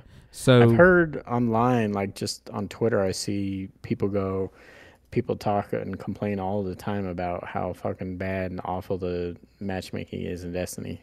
Well, and that's why they're probably not as good as their buddies, and they're getting placed against their buddies' level, and they're like, Yeah. well, this sucks. Which I get it, Yeah. because I mean that's something that I've always struggled with playing behind you. Is we're going into, and that was a problem that we had in Apex. Yeah, arenas. Yeah, in the arenas, it was it. But I mean, Yeah, it based off me and not anyone else in the party, and then it throws a random that's also not great. Yeah, most of the time. but I felt like after playing a while and really getting my handle back around, playing Apex, that it got better. I got better. I remembered what I was doing and whatnot. So I think that for me, it'll be a learning curve to kind of catch up. I'll still be behind, but I won't be that far behind. Yeah. I'll tell you that I was rocking the Mida multi-tool and that blue Requiem sidearm from OG Destiny 2 way back in the Mida day. is still good. I took it in. I took it into the Crucible too, and I was like, oh man, it feels just like it did. But I'll tell you this too. You can still get Vex Mythoclast out of the Vault of Glass raid. That's the exotic that drops. I never got that either, so I don't even know what it's about. It's kind of like it's the one with the floating weird fucking planetarium thing or whatever, right? Kind of, but it's like it's basically Mida multi-tool, but it's a fusion rifle, and it shoots but it doesn't shoot long bolts like fusion rifles do. It shoots smaller ones, and it's one of those ones that'll fire as fast as you can pull the trigger. And there for a while in OG Destiny, there was like a 6-week time period where Vex Mythoclast it made bad players good and good players gods. It was just all you had to do was hit 3 or 4 shots and they were dead, and it didn't matter where you hit them. All you had to do was hit them, and with it being a high rate of fire, you could fire 10 shots before they could fire 3, and they needed to hit 5. I only needed to hit 3. That type of thing, and it's still really good. But Mida, I wonder how they keep it balanced, because they've got to have almost 1,000 weapons at this point. And surprisingly, it's still balanced. I don't. It's got to be just an absolute nightmare to balance the way these guns work. And there's still a meta of, okay, right now this style of guns is still is really good, and then they'll make an adjustment, and then now these guns are really good. But there's always, from what I've learned, is there's always some guns that they're never god tier good. Yeah. But they're really, really consistent, and good players can make them work in any environment. And Mida is one of those shining examples of that type of gun. I really like that gun. I did too. If you hit your shots with it, it's really good. Yeah, and it's still having good. Your radar up is so OP. And, it really is multiplayer. So, but yeah, it's not it's one of the oldest guns in the game, and it's still really good. So. This thing says they have just under 700 weapons. Yeah, that makes sense. That says not counting exotics. Well, how many fucking guns are there? I did do something last night when I was getting ready to finish up playing.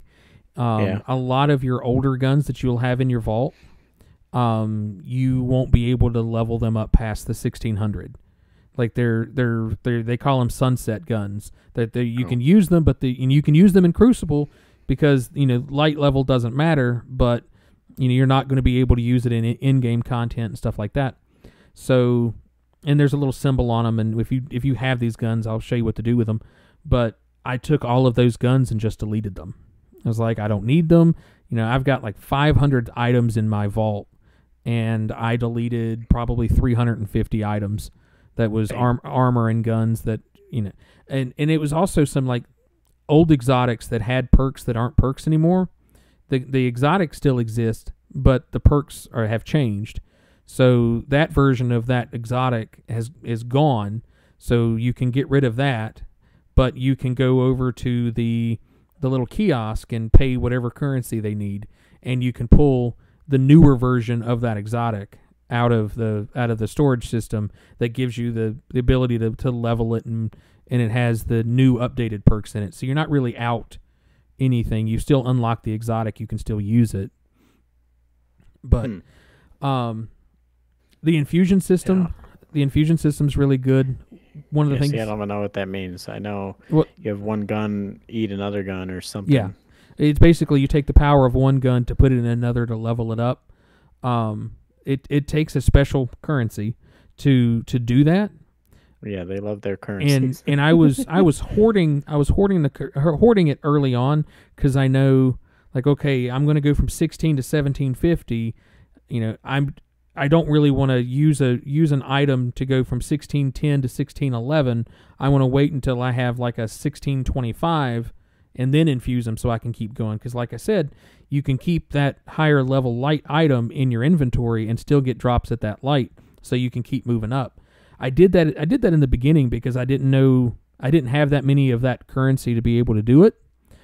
But I noticed you got that currency all the time. Like, you were getting it out of, in game. Every time you finished a segment of the game or a segment of the mission, you would get a chest and you would get a couple of items and that modification currency.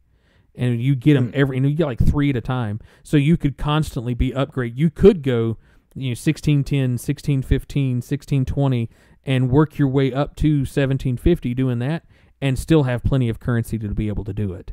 So I really liked that, because before, you remember, you had to have motes of light and they were kind of hard to come by, and once you got them, you didn't really want to use them because you were afraid, you and all this stuff.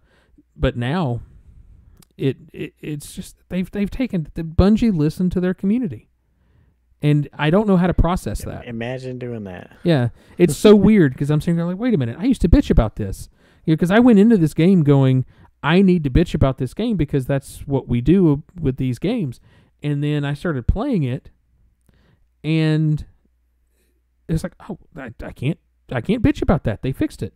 Well, I can't bitch about that. They fixed it. Like, what am I supposed to do? Yeah, what do I bitch about? What do I bitch about? So now it's nitpicking stuff. Like, oh, the missions are long. They are, but you have checkpoints. So, if you want to play a mission and you get stuck or you get annoyed or you got to quit, you don't have to worry about, oh man, this is a 45-minute long mission and I'm 35 minutes into it, and if I stop, I got to start over. No, you don't have to do that. You can just stop and it'll take you to the previous checkpoint, and there's plenty of them. So it's just, how much are they paying you? That's all I want to know. I know. I feel like I'm a sponsored ad for this now, but no, I'm happy to be back. I'm happy to be playing it again. I have some other friends. Did you guys finish Harry Potter then? Yeah. Well, I finished the main storyline. Okay. We finished that, and now when we sit down to play in the evenings, it's all about doing all the collectible stuff, and then I've got like 15 or 20 side quests that I have left to do. So, and I'll play that throughout the week. Destiny has always been a weekend game for me, because it takes so much time in the evenings. So, when it comes to during the week games, Heather and I will play Hogwarts. That's what we'll do tomorrow. But yeah, we finished the main story for Hogwarts, and the last mission is incredibly challenging, but it's a lot of fun. Yeah. It takes. I haven't had it spoiled yet. I think I kind of know what happens, but I've been pretty good at, as soon as I see something about it, I don't read into it too much. Well, that's good. Yeah, I mean, it had a good ending. Story-wise, it was a good ending, but just the mechanics of playing the final boss and going through it, you got to be up on, using your combos and being able to dodge and move very quickly, and you have to react to attacks. Sometimes you don't even get a notification that the attack is incoming. You kind of get that yellow thing that over your head. Sometimes you don't get those notifications, and I don't know if that's done on purpose or if it's just a bug that just sometimes you just don't get it.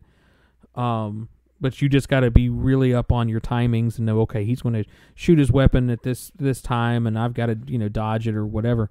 So, but it was good. I liked it. It was a lot of fun. Yeah, I need to fucking finish it. Yeah, you do, because like I said, we're gonna have a spoiler cast soon. Did you get to use the curses? Oh yes. Oh yeah. They're a lot of fun. It is. I really like the way they balanced it. Is, you can't use Avada Kedavra very often because it has such a long cooldown.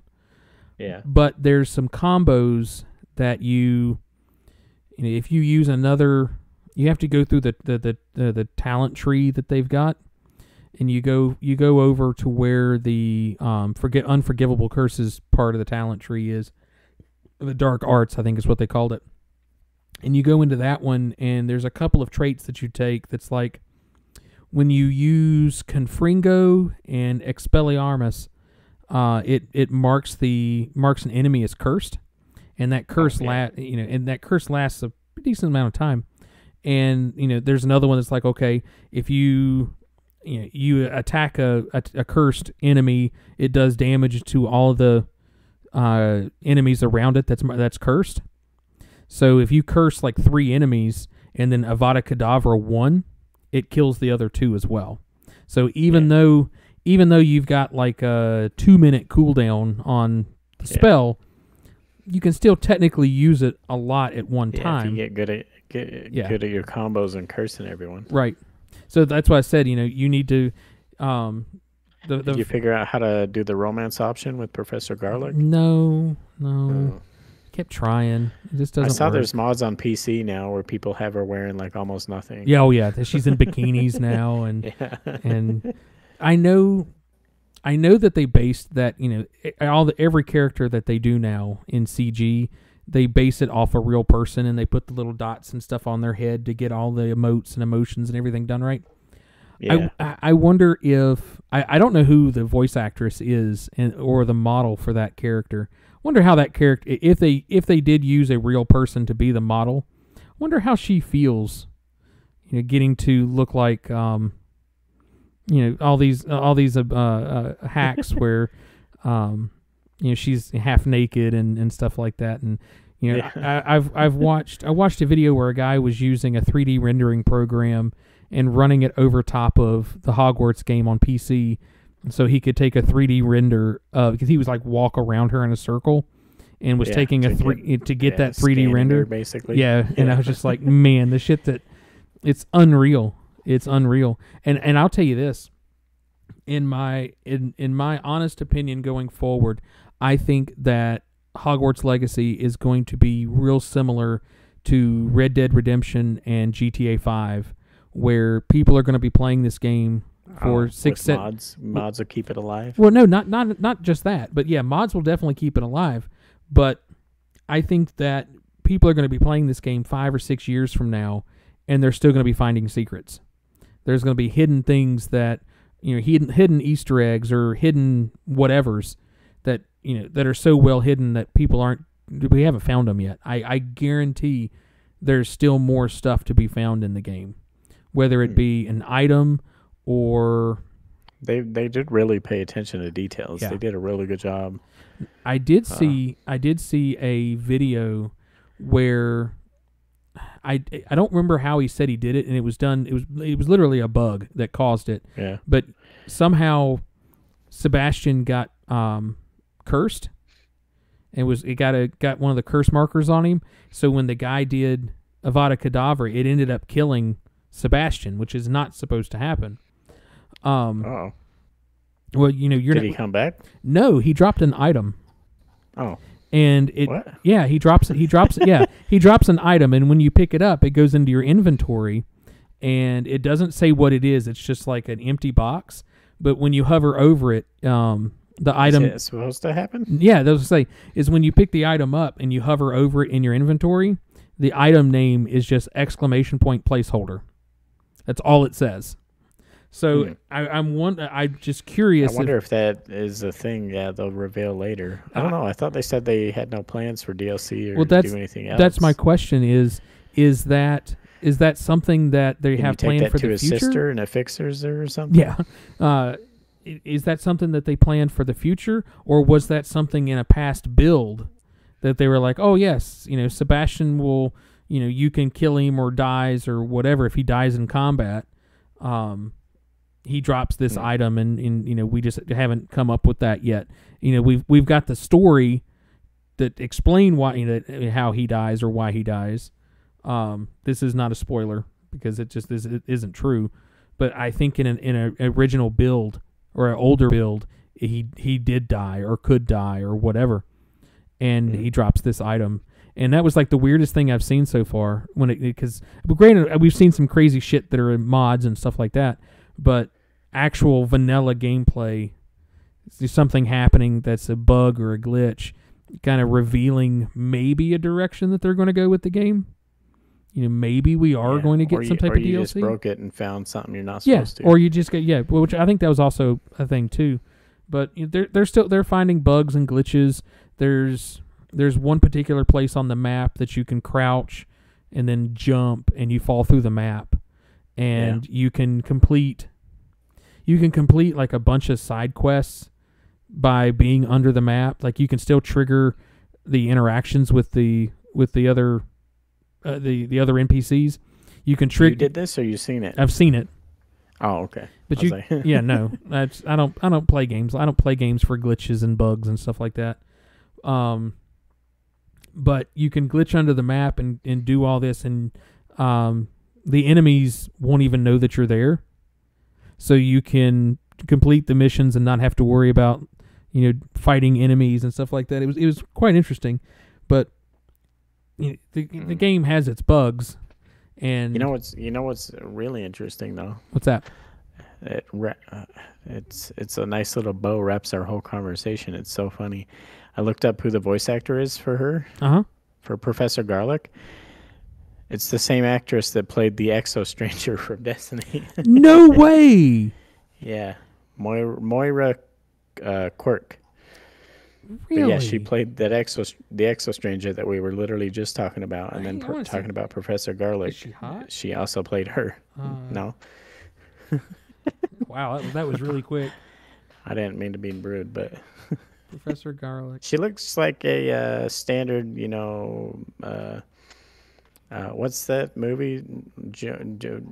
Something Bridget Jonas Diary, whatever. Bridget Jones' Diary. That's it. That had. She looks like her sister. God, Renee Zellweger. Is that right? I think that was who was in it. Yeah. Let's see. What does she look like? Yeah, I couldn't find who did like the motion capture and stuff, though. I couldn't find. I was trying to find it. I think she looks like a great value Courtney Cox. Oh, yeah, that could be too. Yeah. Like her mom or something. I mean, she's not unattractive. Well, no, I didn't say that. You asked if she was hot. Yeah, that's cool though. A difference. I think that's really awesome. That's a really cool connection between the two. That's cool. Yeah, and then I looked at that, and then I saw that Erica is also a voice in Destiny. It's crazy how she's in freaking everything. Well, the voice actor that plays oh shit, what's his name? The fast running guy in Apex. The one he's got Octane. Thank you. The voice actor that does Octane is also the same actor that is the pilot from Halo Infinite. Oh, yeah? Yeah, it's the same guy. Oh. I didn't finish that. I need to. I don't know, man. Yeah, I don't recommend it. Such a hard game to play. Oh, Simon Pegg is Headmaster Phineas Black. So Professor Black is Simon Pegg. Oh, yeah? Yeah. That's pretty damn neat. That's cool. Yeah, I was trying to find who did the motion capture, and all I saw was one of the persons that was one of the main engineers on their motion capture for the game said that he wasn't going to buy it. He didn't want to have to look at himself. And people were like, "You don't need to buy it. You get a free copy." And he's like, "No, actually, we don't. Just get a free copy because we worked on it, and I'm not going to buy it because I want to support trans people." It's like, okay. So you're totally cool with taking money from the game, but But he didn't want to buy it. We've had these conversations. I'm sorry, that's just dumb. Yeah. You if you're really gonna be stand in solidarity, you're gonna say no. I don't want anything to do with this because I don't want my name associated with Harry Potter. Well, congratulations. Why did you work on the game? Yeah, I guarantee he's got that on his resume. When he goes and fills out his next acting gig, guarantee he puts it on his resume. So you sit down with your fake fucking. There we go. Now we're the politically incorrect. But you can sit down with that fucking we've hit it. Wolf in sheep's clothing. Oh, I support these people. Fuck off. No, you don't. Just be honest with yourself and just say that you don't. Yeah, just say that you don't want to play the game. It's that easy. Don't use it as but I'm not playing it because I'm supporting him. No. No, you're fucking not. You are a key instrumental component in this game making money. You're not going to spend the $60, but guess what? You were part of other people spending $60. Why? Because y'all created a fucking good game. That will win Game of the Year. That there is no doubt in my mind this game will win Game of the Year. Because it has probably will. There's nothing else that really competes with it right now. Right now. I mean, you've got some other games that are coming out. There's also a chance that he didn't know what he was working on. Games sometimes tight-lipped with voice actors. Yeah, I mean, I guess but he's doing motion capture. I don't know. Well, it depends on I don't know. Maybe. They're kind of a small studio. They had to have known. Yeah. It's here in Salt Lake. It's like an hour away, the studio that made it from me. They're not one of the big ones that are doing a ton of different projects and they don't know what they're doing at the time. You need to roll up to their front door and knock on the door and be like, "Yo, can we get one of your devs on the show? Like, we're Pigspod. Have you not heard of us? I cannot believe you've not heard of us." You've never heard of Facebook.com/Pigspod? We need to change that on the yeah, you need to change that in the overlay. Send me an updated overlay that has that. You really should. Yeah. Need to. So everyone knows to go to pigspod.com now. Yeah. PIGS. It could be though. It could be Rabble, but I don't know. I mean, yeah. I mean, I could say in that maybe not when he started, but definitely at some point he realized. Yeah. But once again, I'm going to come out again. And say, you're taking the easiest way to support. You don't want to lose your money, and but it's my livelihood. Okay, but I don't know. We've had that same discussion before. I think if he's coming out and saying, "Well, I don't want to buy it because I support this," I think if he's going to go that route, I think he would also say, "I didn't know," I didn't know what I was working on. I wouldn't have done it if I'd have known. Yeah, I think you'd have been more vocal on that side of it, or at least that would be the better argument. So I don't know. I saw in the article there was he put out 20 tweets. I didn't read through them all. I didn't have the time. I don't care. It's like Destiny lore. It doesn't change anything. I like the Destiny. Well, I mean, once again, I like Destiny lore for the same reason why I liked Halo lore. Bungie wrote good stories. Yeah. Period. And you're really gonna like the little episode snippet, whatever the heck I did with Matt last night. We really got into storytelling and the problem with gaming and gaming as a whole right now, and esports and Oh, I'm excited. It was really good. I fucking love Matt, dude. He's so cool. We do need to get him back on the podcast. You'd really like him. I would love to have a conversation with him because he's so cool. He just has such a smart view on. Also, I learned a bunch of stuff that he's done that I didn't even know about. I was bragging about some of the stuff that I knew he's done. I didn't know he's done a bunch of other stuff that just he's too busy and I can't keep up with him. Oh, that's awesome. I bet that's really cool. I'm excited that we're able to have people like that on the show and kind of grow what we're doing. Because 100 episodes ago, we thought if 3 people listened to our show, you remember when we hit 100 downloads? It was like overall. Yeah, it was overall. It was like episode 15 or 20. Something like that. We finally hit 100 downloads. I think it was 19 or 20. Yeah, somewhere almost at the 20s. Yeah, and it was like I thought that was the coolest thing ever, that I was a part of a podcast that 100 different instances people wanted to listen to what we were talking about. Yeah, and we did talk about that a little bit too, and he had some of the same thoughts as Rob had said. That it's going to be especially hard for us to grow because of our branding, and also, we don't focus on one thing. No. When you're Podtacular and you're the Halo podcast, you're the unofficial Halo podcast, it's pretty easy for people that, go look, I want the Halo podcast. They're going to come up. Right. It's going to come up. When you go look at gaming podcasts, that's especially hard to break into because there's so fucking many gaming podcasts. Right. I think gaming in general. There's no problem doing a variety show like we do where we don't talk about anything in particular. There's, 90 of the top 100 podcasts are that exact same thing. They have no fucking topic. They just sit down and bullshit. And that might be our thing. We might hit a plateau and we never expand beyond it because of the way we've branded ourselves and the way we've decided that we're going to have the way we were going to create the content and the content of our content. And I'm totally fine with that. I don't ever want to change the way we do things because we're worried about we gotta make sure we get more downloads. We gotta make sure we get more listeners. Fuck that. Fuck that. Podcasts are hard too. He's really insightful on the way video works across like YouTube and TikTok and even Twitch. We talked a little bit about like an algorithm. One way to really get blow up on Twitch. We'll talk about it in the episode, but I didn't realize their TikTok channel has over 15 million views.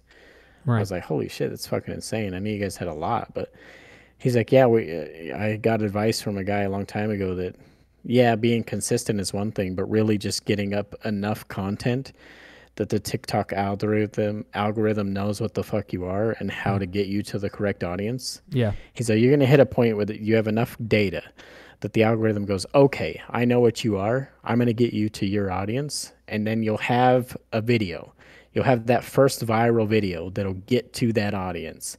And then from there on, it kind of carries itself. It almost becomes exponential growth. Yeah, all your back catalog and now all your new stuff now knows what your audience is because of that viral video. And the algorithm knows, and then all of your stuff, past and future, will then feed to them, and then it snowballs from there. But you have to stay consistent and kind of keep going until you hit that point. Yeah. So, that's really, really good advice. And that's something that we're working very hard on. Giggity. Yeah. And we gotta figure out how to do that audio wise, because I don't know how. I mean, being on Twitch is one thing that'll eventually we'll find that audience. I'm podcast wise, I don't know how Apple or Spotify I got a grudge to pick with Spotify too. We'll get there in a second. I don't know how that algorithm works. Does it listen to the audio? Does it go off of keywords? I assume it's just off keywords. That's what I would assume. I would be shockingly surprised if they had a crawler that was actually listening to the audio. I mean, maybe there is. Maybe in the world of cheap AI that you could create a program that is a voice recognition program. Yeah, I assume it's got to be the words though, because some of the big podcasts have like a fucking essay for their show notes. Yeah, and I assume that they're just trying to hit every single keyword little thing and every point. And yeah. Well, I wanted to get your thought on this. I'm thinking of getting it set up for episode 100, doing a simulcast on Twitch and YouTube. We're getting kind of popular on YouTube. I've had a surprisingly amount of views. Not on our Pigs Pod. YouTube has I don't think you have access to it anymore. I can't remember the password or email or anything. I assume it's the Pigspot email, but I Yeah. don't know. But I'm putting stuff on the Acoustic TV YouTube channel. YouTube? Yep. Yeah. And we've had a couple of surprisingly good posts on our content, which was and what I don't even because I upload all of our episodes. I upload them to YouTube, but I don't do it weekly. I just do it when I remember to do it because I've got like 21 days to upload it to Twitch before we lose it. Yeah. So I just need to remember, like, once a month I need to go over and do it. So I think I'm going to start going ahead and uploading our content weekly to YouTube. But if I start doing a simulcast and onto YouTube, I will no longer have to upload our content to YouTube. It'll automatically be there. So I'm thinking. Yeah, that's true. I'm thinking That'll save some work because then yeah, it'll just go into your catalog for videos, doesn't it? I don't know how live works. Yeah, I was doing some reading and whatnot on it, and that's literally it. You can set it to never save, or you can set it to not only save, but you can save it to a playlist. And that's what I would do. Is I've got a playlist that's just Pigspod Twitch streams, and what I need to do is I need to go ahead and get pay for the YouTube subscription where you can download YouTube videos. Yeah. I think I'm gonna subscribe to YouTube Red or whatever for a month, and download all of the old episodes that we have on the Pigspod YouTube. Yeah. And re-upload them to the Acoustic TV, so everything's in one shot. And if you manage to get your hands on the password or anything, we can just either get rid of it or transfer everything back. I've been thinking about going through all the episodes on YouTube that are on the Pigspod channel and just put in the comment section for more content. Go to Acoustic TV just to try to drive, because we're still getting views. I've noticed there's still views on that channel. People are still looking at our stuff. Huh. So I was just looking at it now. So what is your Spotify bone? Oh, well, we'll see how it works out, but I'm kind of annoyed. Anchor is no longer a thing. Anchor is who was hosting our podcast, right, for free. It has been super fucking awesome and great, and like I love their website, and it's really great the way you upload episodes and everything you put on there. Oh, that's right. They can. Well, no, you can. It's just don't get caught. That's the way to do it, because there's another podcast that won't get talked about. Isn't Ninja a Twitch affiliate? Well, when you get to that size, they don't care. But there's that Ninja simulcasts on everything all at once: TikTok, YouTube, Twitch, Facebook gaming, fucking everything. Yeah. But yeah, there's some workarounds that terms of service. There's another podcast that we all know that does that, and I'll ride it until they get mad, and then I'll just go back to re-uploading. Yeah. We'll see. Yeah.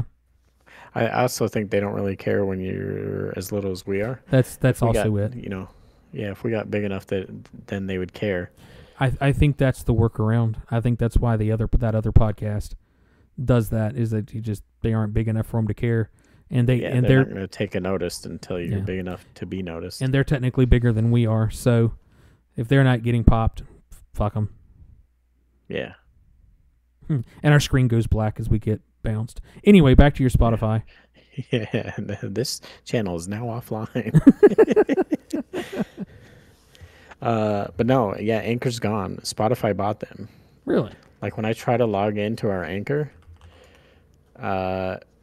it redirects you to podcasters.spotify.com. We're now a part of the Spotify family.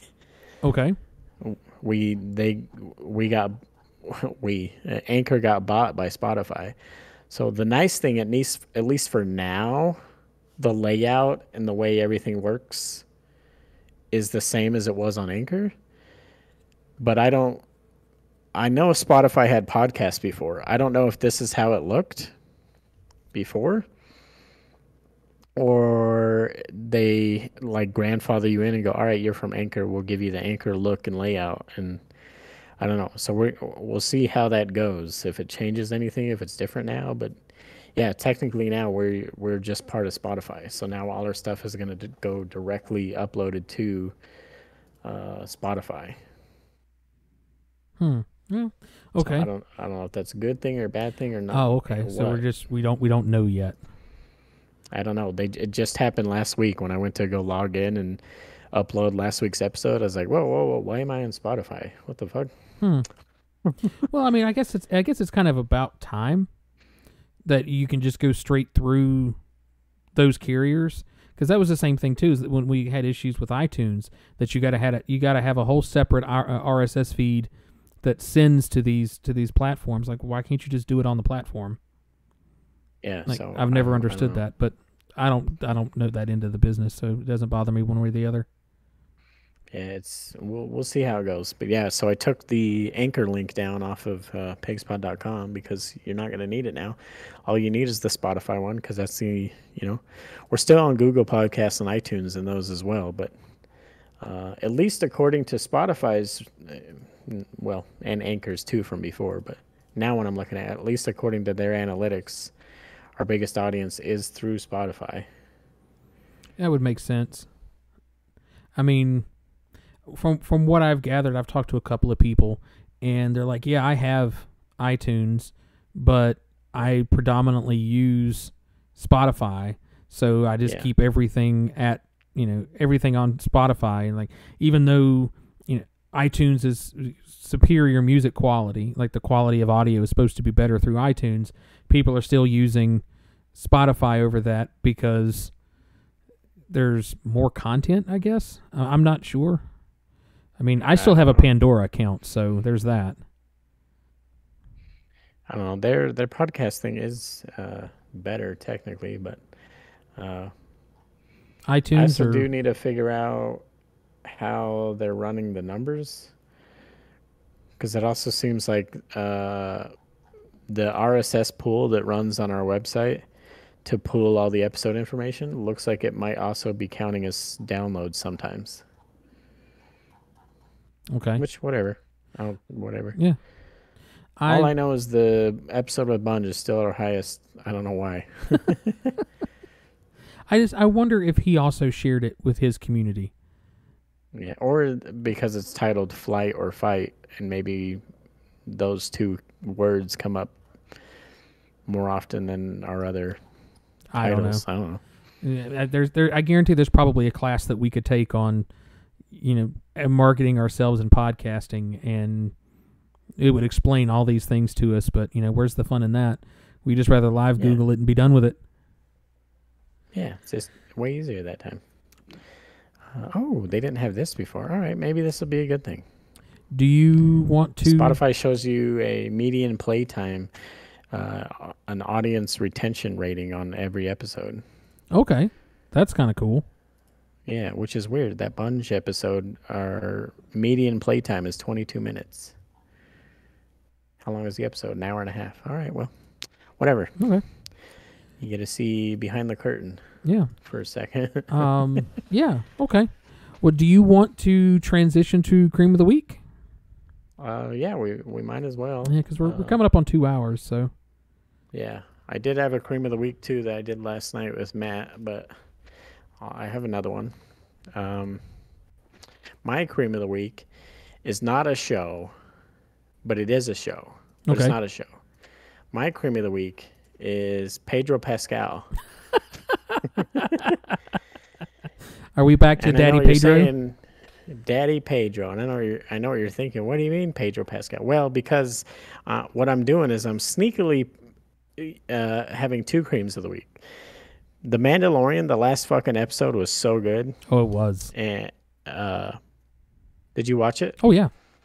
Okay, no spoilers or anything, but the fucking the creature, the reveal, thingy, yeah. The design was so fucking cool. Yep. My wife was like, "That's like General Grievous," and I was like, "Oh shit, kind of." Oh yeah, that was But the big reveal, the big creature reveal, I thought that was really cool because in Star Wars lore, that creature is long extinct. It went. It's living where it is. Yeah. Yeah, and now here it is. It was never extinct. It's always been there, and it just so happens that he happened to show up when Mando was there because that's good storytelling, and nobody else has ever seen it, and there's a reason why it has its name. Yeah, it's so cool. Like, yeah, but also The Last of Us has been so fucking good. I haven't watched it yet. Oh my god! I hope Pedro's already Daddy Pedro. Sure, if you want to give him some awards, that's fine. But Bella fucking Ramsey, right? Like my god, she deserves every award. She's so fucking amazing in it. Like, you need to watch it. The finale is tonight. I haven't watched it yet. I actually have it ready to go. It's queued up here. I'm probably gonna, after we're done with the podcast. I don't know if I'll be able to contain myself and wait till tomorrow to watch it.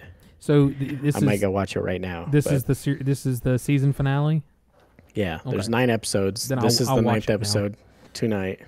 I've been waiting for that one just to get, because I have a thing with these newer shows is I'll wait for them to get completely out.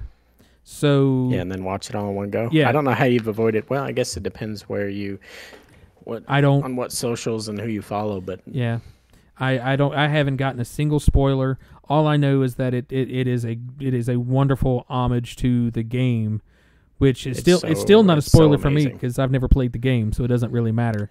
Yeah, but I've played a little of the game. I've had spoilers on the game from years ago when The Last of Us 2 came out. There's a major spoiler from when you're playing that game. I know one of the major key plot points.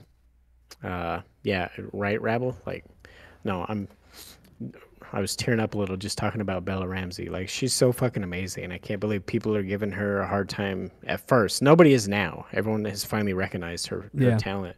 I've gathered she doesn't look like Ellie, but everyone shut the fuck up. She has shut them up, and yeah, I did see a really fucking cool edit the other day. Her and her Game of Thrones role, just fucking killing it. Like, super young. That was her first ever acting gig, by the way. Imagine your first fucking gig as a Game of Thrones, like. And not even. Well, I guess by the time she became a character, the Game of Thrones already was pretty big. Yeah, it was already super established. And but back then everyone loved her too. Yeah. But not everyone knows Game of Thrones, which is surprising. But it is weird. No.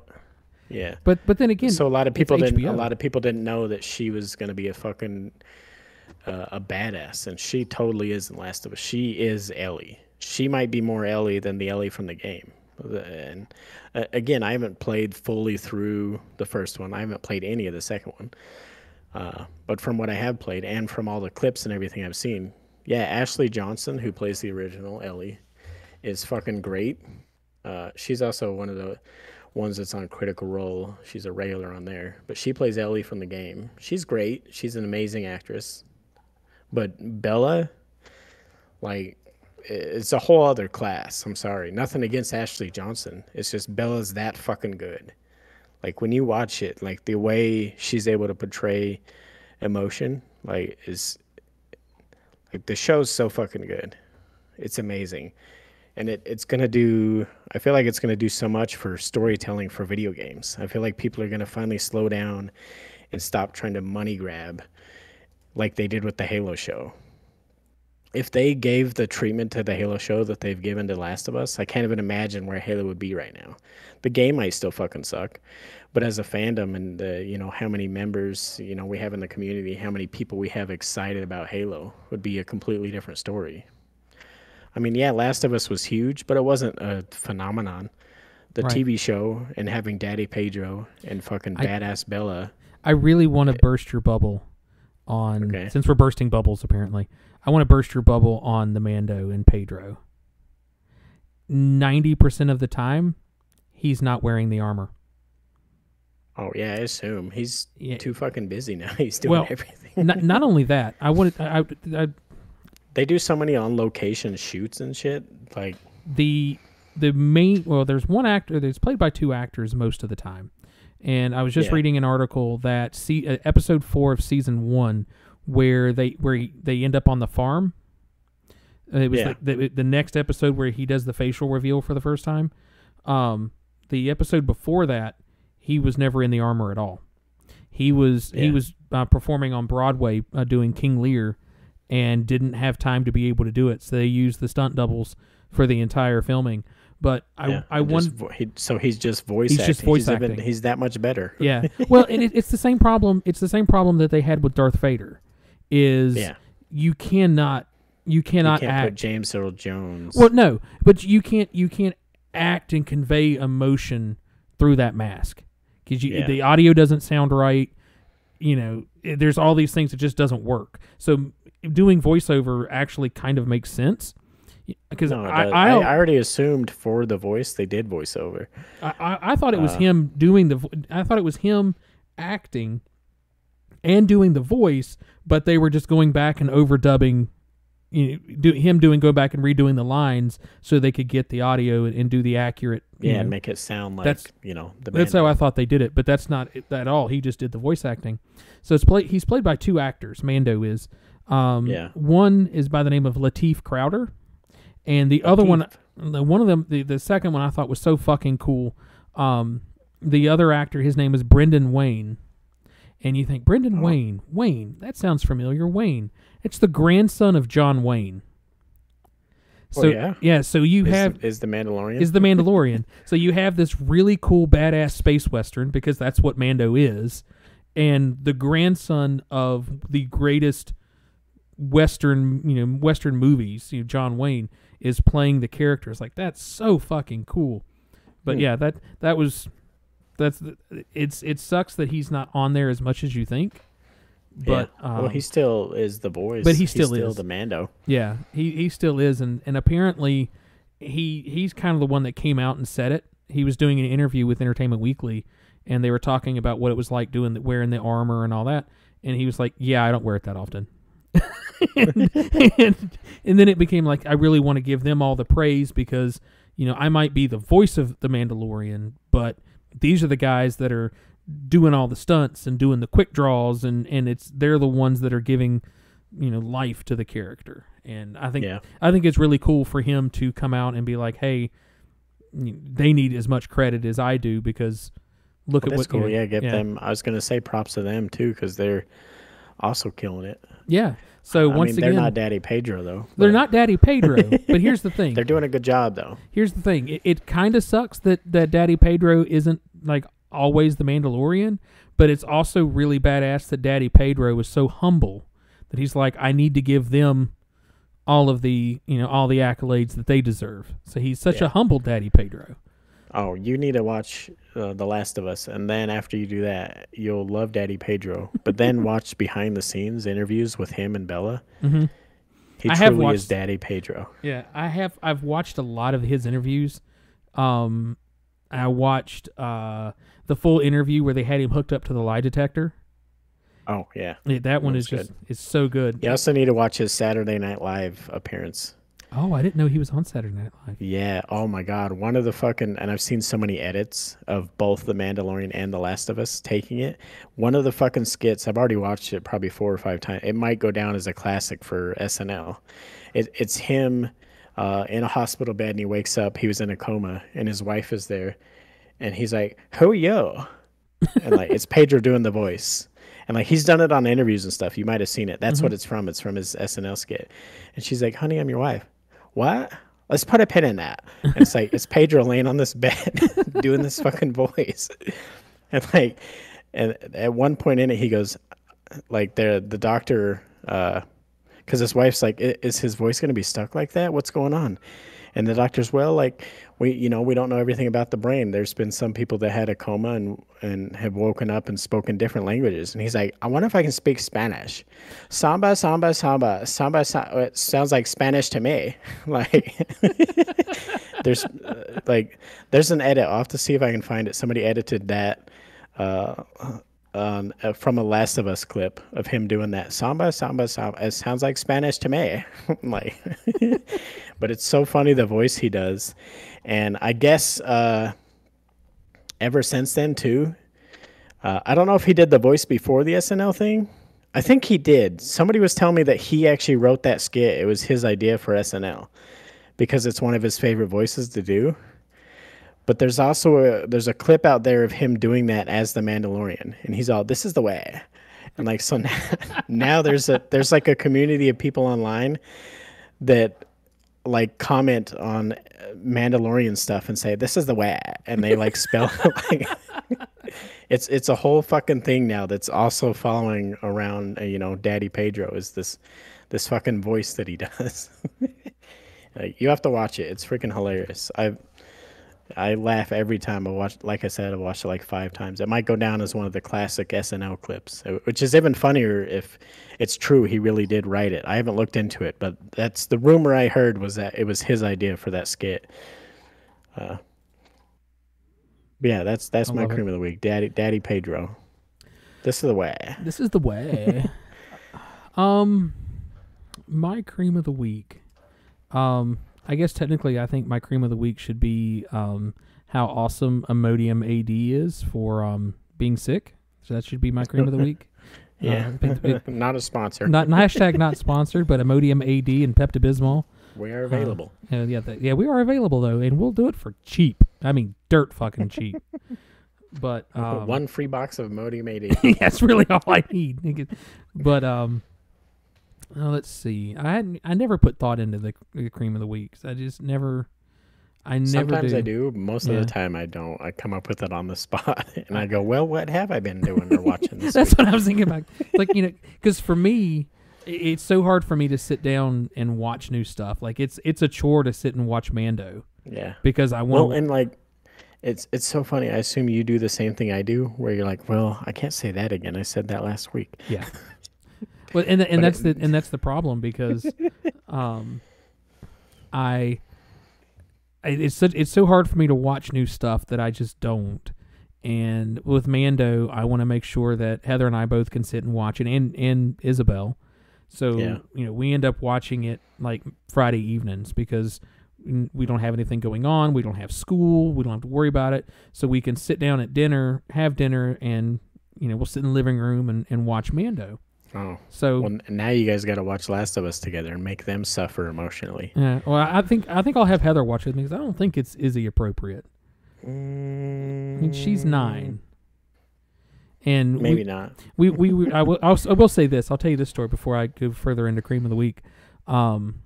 Izzy's been wanting to watch the Hogwarts movies. Yeah, and because she hadn't seen them. And any of them? No, not yet. Because Heather was kind of holding back on them, wanting her to be able to be the right age to really enjoy the movies, to get the most out of them. And Izzy is now apparently that age, because she watched at least two of the movies today. She might have watched 3 today. Oh, okay. And she's been binging. That's all she's done today. She's been in her room, straightening up her room, and watching Harry Potter. I'm like, you know what? I can't argue with that. But so anyway, Heather was like, "Well, I really don't know if you should watch the 5th movie and through the rest, because it gets dark. There's some deaths."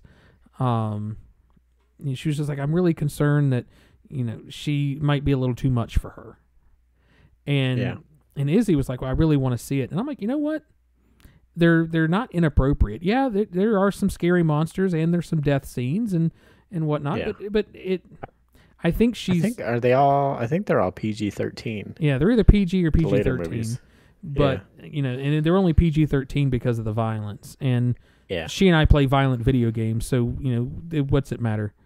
I don't think they even say any curse words or anything. No, it just has the like magical violence. I think the only curse word that I can think of in Harry Potter is in the final movie, where Molly Weasley attacks Bellatrix. "Not my daughter, you bitch." Oh yeah. I think that's it. I think that's an appropriate use of that word. Oh yeah, it's so. But so I told her, like, no, let her watch through them. Let her get the experience. So So that's, like I said, that's what we've been kind of doing. So I just don't have time to watch all this other stuff. So I think now once Last of Us is done this season, I'll probably sit down and watch it. I'll probably watch it by myself because Heather and I just don't have time to really sit down and watch stuff. But I'll watch it kind of on my own time. But using stuff like that for Cream of the Week is so hard for me because it's really hard to talk about, hey, I watched an entire season of Family Guy this week. What season? I don't know, 3, 4. Like I just have I have Family Guy basically on loop sometimes, and it's just like I'll just watch Family Guy all the way through, and then when it gets current and ends and I'm caught up, I just go back to season 1 and start again. I think I've watched through Family Guy like 7 or 8 times, maybe more. Same thing with Archer. God, I fucking love Archer. Man, that's Malcolm in the Middle for me, or My Wife and Kids. I fucking love that show. I've watched it so many times. Well, I'm going back through Game of Thrones right now, and I'm getting into where you can start telling they're running out of George Martin stuff now. They're having to come up with their own shit. They're writing their own stuff. Yeah. And then you realize, oh, these guys can't write for shit. Yeah. Well, this is my first watch through since the show ended. So now I know everything that's going to happen to these characters, and I'm going back and I'm watching it's it now. It's still so fucking good for the first like 5 seasons. Yeah, that's why I'm on season 5 right now. So it's like, okay, I know it's all downhill from here. But I've been watching that, and then Heather watches her Family Guy that she watches. She watches West Wing, which is a political drama that came out in the late 90s, early 2000s. It's got Martin Sheen in it. That's their thing they watch over and over? That's her thing. That's what she watches over and over again. And it's actually really good. It's a great way to kind of ease into politics. If you're like, I kind of want to know what politics is like, okay, watch The West Wing, because that's what politics should be. And then we'll show you how fucked up it is. Because Martin Sheen plays the president, and he plays the president. He's the president that every person wants. He's good. He's level-headed. He's presidential. And like, okay, now everything you've learned here, none of that's true. Like, this is not the way politics works. It's not all fine. There's not this agreeing to disagree and coming to some commonality and center, whatever. But she likes that one, and it's actually pretty good. I've watched it a couple of times. I think I've watched it maybe twice, playing through from beginning to end. She's probably on 8 or 9. But that's just kind of the way we are. Is we'll have movies and stuff playing on TV all the time, and we're not really watching it. It's just background noise. And that's because we just don't have time. I get home from work at 5 o'clock. Heather gets home sometime between 6 and 6:30. So as soon as she comes home, okay, we got to start dinner. So we're eating. We're eating by 7 o'clock or 7:30. So we're done by 8 o'clock if we're lucky. 8:30 most of the time. Well, then now Isabel's got to get ready for bed, take a shower, get herself situated, brush her teeth, whatever, to be in bed by 9:30. So it's like, when do you have time? How do you? Yeah. Well, that's hard too. When like 20 minutes is good, like perfect. 30 minutes, you're like, oh, all right, you're starting to push it. These shows that come out are like 45 an hour, like then you start like, man, it's so long. To dedicate. And it makes it really hard, and especially like once Isabel goes to bed. Now it's like, okay, now we've got time to wash the dishes. We got time to, wash some laundry and do the life stuff. Do the life stuff. So by the time you do that, we barely have time to just watch the 2 that we are watching, Last of Us and Mando. Yeah, I mean, and so it's so hard for us to sit and watch stuff, and then we have made like a serious conscious effort to play Harry Potter 3 or 4 nights a week. Yeah. And that's really hard because we got so much going on, and she's still in school, and this is finals week for her. She's got one more half semester left before she graduates. I think I posted up on my personal page. Yeah, I all saw. of all of her. She's getting close. Yeah, it was actually really cool because I'd never. I know there was more regalia that you're supposed to wear when you get your masters, but I'd never like seen it in person. So you've got the extra ropes and you got the cape and all these Yeah, extra you get things. decked out like a friggin' like you're from a Harry Potter house. Yeah, you really do. And then she's eventually going to I think 2 years from now she wants to start working on her PhD, and then you get the really cool hat after that, and some countries, I think Sweden or Norway, when you get your PhD, you're gifted a sword. Oh, nice. So it's like, does she get a sword? no, she's not. Well, she's. Maybe you have to get her a sword. I am. I absolutely am going to get her. I'm going to get her some type of sword to commemorate it because apparently that's a thing. I didn't know that until Yeah, I was. Well, I think you deserve a sword if you go through all that. Fuck yeah! Especially they should give us the fucking sword, given what we're fucking paying for it. Well, yeah, they should. Oh Yeah, my they should give you a God. real fucking, a real sword. Yeah, I was gonna say they should be like cast Game of Thrones style. You pull it out of the sheath and like, oh, it's Valerian steel. That type of thing. But it's just really difficult. So whenever we get the time to watch stuff, she's already got a lightsaber. I bought her. It was the coolest thing for our wedding anniversary last year. Yeah. She wanted Princess Leia's lightsaber, the one from cool. the new trilogy. So I went through one of the custom lightsaber makers that makes the ones that you can actually fight with, that you can actually beat people with, and actually do something with. yeah, and Not be scared to use it. Oh no, this thing. Yeah. This thing is, and then the blade comes out, so you can just have the hilt, and you could carry it on your belt. But if you wanted the full look, you can attach the blade and all that, and those things. It was really really nice. It was out of the guy's got a CNC machine, and it's all machined aluminum. And it was gorgeous. It's full blown, like that's like what Adam Savage did with his. Yeah. Fully fucking fabricated, like. Yeah. Look up is it NeoPixel? I think that's who I went through. Was NeoPixel. Their lightsabers are expensive, but if you want to get into that level of either collecting lightsabers, you can design your own lightsaber and he'll make it. They're only like let's see, like 150 to 1,000 to like 1,200, depending what you get. Yeah. So but yeah, no, NeoPixel hashtag not sponsored. He produces some really really cool stuff. Yeah, these are nice fucking looking. You can pick different blades. You can pick the blades, cool. the colors. You can get sound Oh, pack. shit, the Star Wars game's coming out soon, isn't it? God Yeah, damn. see that? See, Time flies. well, like I said, Hogwarts Legacy is going to be Game of the Year, but it's going to have to compete against Jedi Survivor, which is coming out in a couple of weeks. I mean, maybe even next week. I know it's close. I know it's. I'm trying to look. We gotta Google it live. April 28th. Oh, it's been pushed back. I thought it was in March. Not a surprise. I thought it was. I thought it was real soon, but yeah, I thought it was in March. It's going to have to compete against that, and then was it Star Citizen, or I think that's coming out next year is supposedly. that actually coming out? They I say can't that's remember. coming out every year. Yeah. What do you mean? But I know Switch and Riker are always talking about how excited they are to download it and play it. So every time they talk about it, I think, well, it's got to be getting It close. looks They're like- talking about it. I mean, we're gonna burst another bubble. I hate to do it. Star Citizen looks like another one of those games that we've seen 20 times, like No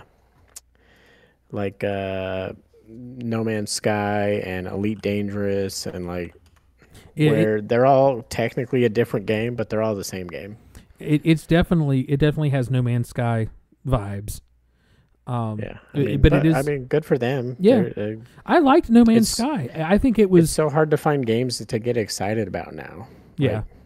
No Man's Sky's greatest achievement was also its greatest downfall. There was so much. There's so much in No Man's Sky. It's like, oh, there's thousands of procedurally generated worlds, and everything is new as you go in, and all this, and. Oh, I didn't know Mark Hamill and Andy Serkis were both in Star Citizen. Really? According to this thing I just looked up for Star Citizen, it says they're on the cast. But yeah, that's being too much is what No Man's Skies. It was just too much. I liked it. Oh, you're right, Rabble. Hi-Fi Rush. Sorry to cut you off. We gotta keep our chat involved here. Yeah, you're right. Hi-Fi Rush is another one. Hi-Fi Rush is really good. I don't know if it'd win Game of the Year. It's really good. It'll probably win some awards. I don't think it'll win Game of the Year, but it'll probably win, at least 3 or 4 awards, especially for music. It'll definitely win one of those. Well, I think the issue of it is you're going to go against a video game that has set records on Steam and stuff like that. You're not going to. It doesn't matter what you do. You're not. I mean, unless you come out of the gate and you blow Steam's numbers away.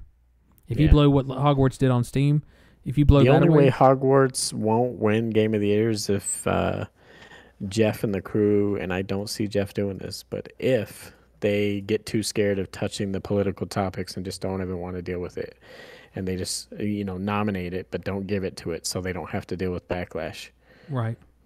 But even then, it's a minimal backlash when you look at how much overall support there has been for the game. Yeah, no, you're absolutely right. So we'll see. I still think it's going to be Hogwarts. I think that's the bar. Oh yeah, no, you're right, Rabble, a contender. I could see it being definitely one of the nominees. It'll be a nominee, no doubt. Depending on what actually releases this year, it's so hard to say. Everything gets delayed all the time. Well, speaking of delays, I can't fucking wait for Hellblade. Like, oh my gosh. The other thing too is where the cutoff is for Game of the Year. It's kind of like the Oscars, that there's stuff from last year that's going to be a part of this year. So you're like, what was that? I don't remember when that was released. Is that right? So, but I still don't think that's. That's one nice thing that Jeff at least does I gotta cut you off. I have to cut you off. Best lead actor, Brendan Fraser. Fuck yes. He won it. He got it. I've been watching it all evening long. Like I've had it. I need to go. I need to look up his acceptance speech. I need to watch it. Yeah, he just. I don't know when. I just updated. I already know I'm gonna it. tear up, but he deserves it. It doesn't look like they got anything. Oh, best sound went to Top Gun Maverick. Best lead actress went to Michelle Yeoh, but we already knew that. Yeah. We knew she was going to win it. I just didn't know if they would recognize Brendan Fraser or not. He deserved it, but I didn't know if they'd recognize it. Oh, my God. He also got best makeup and best hairstyling for The Whale. I just saw that. Good for them. They won. It was really good, the makeup and hair. Yeah, it looks like we still haven't gotten to best picture yet. And best lead actress, that hasn't been updated yet?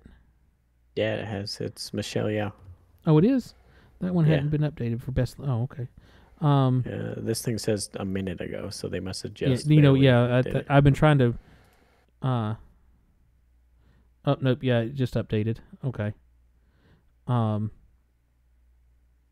Yeah, so it looks like all this. I'm so fucking proud. That's of him awesome. And that they actually recognized and awarded him. Yeah, and he absolutely deserved it, and it's for everything that he went through in his world, in his life. Yeah. That this is I don't want to say it's the peak, because I hope he hasn't peaked. No, but I hope this is his resurgence, and now he starts just fucking killing it. I hope this is the Brendan Fraser Renaissance. That's what. What's the youngest person to ever win an Oscar?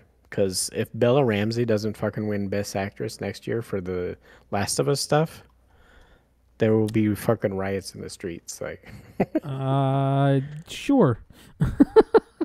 And then looks like the where'd it go? I had it here just a second ago. Best score? No, best song, best original song went to I don't know which song it is, but it went to one of the songs for RRR, which was that Bollywood film. Oh, RRR is so good. Yeah, have you watched that yet? Oh, I watched it the week it hit Netflix. The one nice thing about So watching fucking RRR is you don't have to watch it all in one go. You can watch it in 10, 20-minute chunks. Yeah. And it's still fucking Best amazing. best original song, Natu Natu from RRR, music by MM. Really long words, the name I can't pronounce, and I don't want to butcher it to upset anyone. But yeah, they got best original song, which is awesome. I loved that movie. It was so much It fun. was so good. It's so different, so unique and fun. Yeah, well, it's not something it's definitely a foreign film. Yeah, You know, it's not different when you look at Bollywood as a whole. It's another Bollywood film. Or I think it's supposed to. I think this one is Tollywood. Apparently, there's Bollywood and Tollywood. That's I don't know. Same. I think. I mean, as us stupid Americans are concerned, it's probably all just Bollywood. It's just kind of like, we're just all stupid Americans to them. All I know is it's on the same tab on Netflix. Yeah, it's under the Bollywood tab on Netflix. So that's where we get our information is Netflix. Dude, I'm so stoked. No, it's just like I'm sitting. Won it. Yeah, that's. I'm trying to find his acceptance. I need to go watch it. It didn't look like Whale was nominated for Best Picture. I'm not surprised. It was good, but I don't think. Well, I'm sorry. Top Gun should win it. Well, let's see. But Top Gun's not going to. Top Gun's on Everywhere All at Once is going to win it. Yeah, Everywhere All at whatever. That one's going to win it. I didn't even like that. I do like that All Quiet on the Western Front is nominated for Best Picture because that's not an American film. Have you watched Everything Everywhere All at Once? No. Okay, well maybe we need to do an episode about it. I will add it to the watch. And I'll try and go back and finish it because I didn't even finish it. Okay. I will sit down and watch it with Heather. We'll watch it. But some of these movies I hadn't even heard of. Nominations: All Quiet on the Western Front, Avatar: The Way of Water, The Banshees of Inisherin. I can't believe Avatar's on that list, bro. I still only know like 2 people that have seen it. I don't get who's fucking watching it. Elvis, Everything Everywhere All at Once, The Fabelmans, Tar, Top Gun Maverick, Triangle of Sadness, and Woman Talking. Tar, what the fuck is that? It's T-A with the little tilde above it, and it's T-A-R with the tilde above. I think it's a tilde. It's an accent marker over the A. So Tar.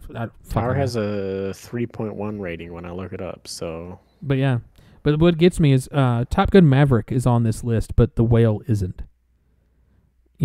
I mean, Top Gun Maverick Avatar's on the list, and The Whale isn't. What do you mean? I haven't watched that one, but so anyway. You were saying? I'm sorry. I totally just derailed the conversation. I just wanted to get that out there because I just saw it and I was like, squee. I don't remember. I looked up the youngest actress to ever win Best Actress was 11. So, but Bella Ramsey deserves it. You'll see when you watch.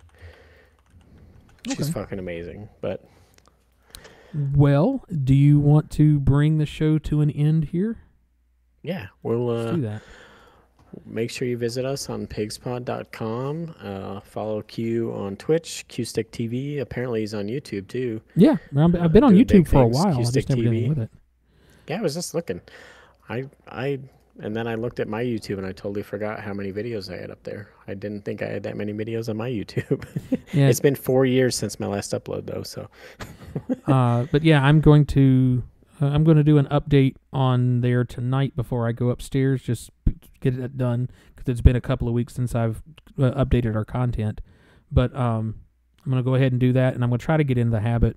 If this thing doesn't work out and I can't dual stream, I'm at least gonna try to upload as quickly as I can.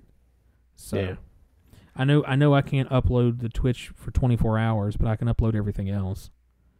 So that's fine. But anyway, all right. Well, as always, this is our last sign off in an episode that only has 2 digits. Our next episode will be episode. We'll catch you next week for 100. We don't know how it's going to go, what the fuck's happening, but we'll see you there for the festivities. Yeah. Fuck Rob and bye Q. Bye Oreo. Always political.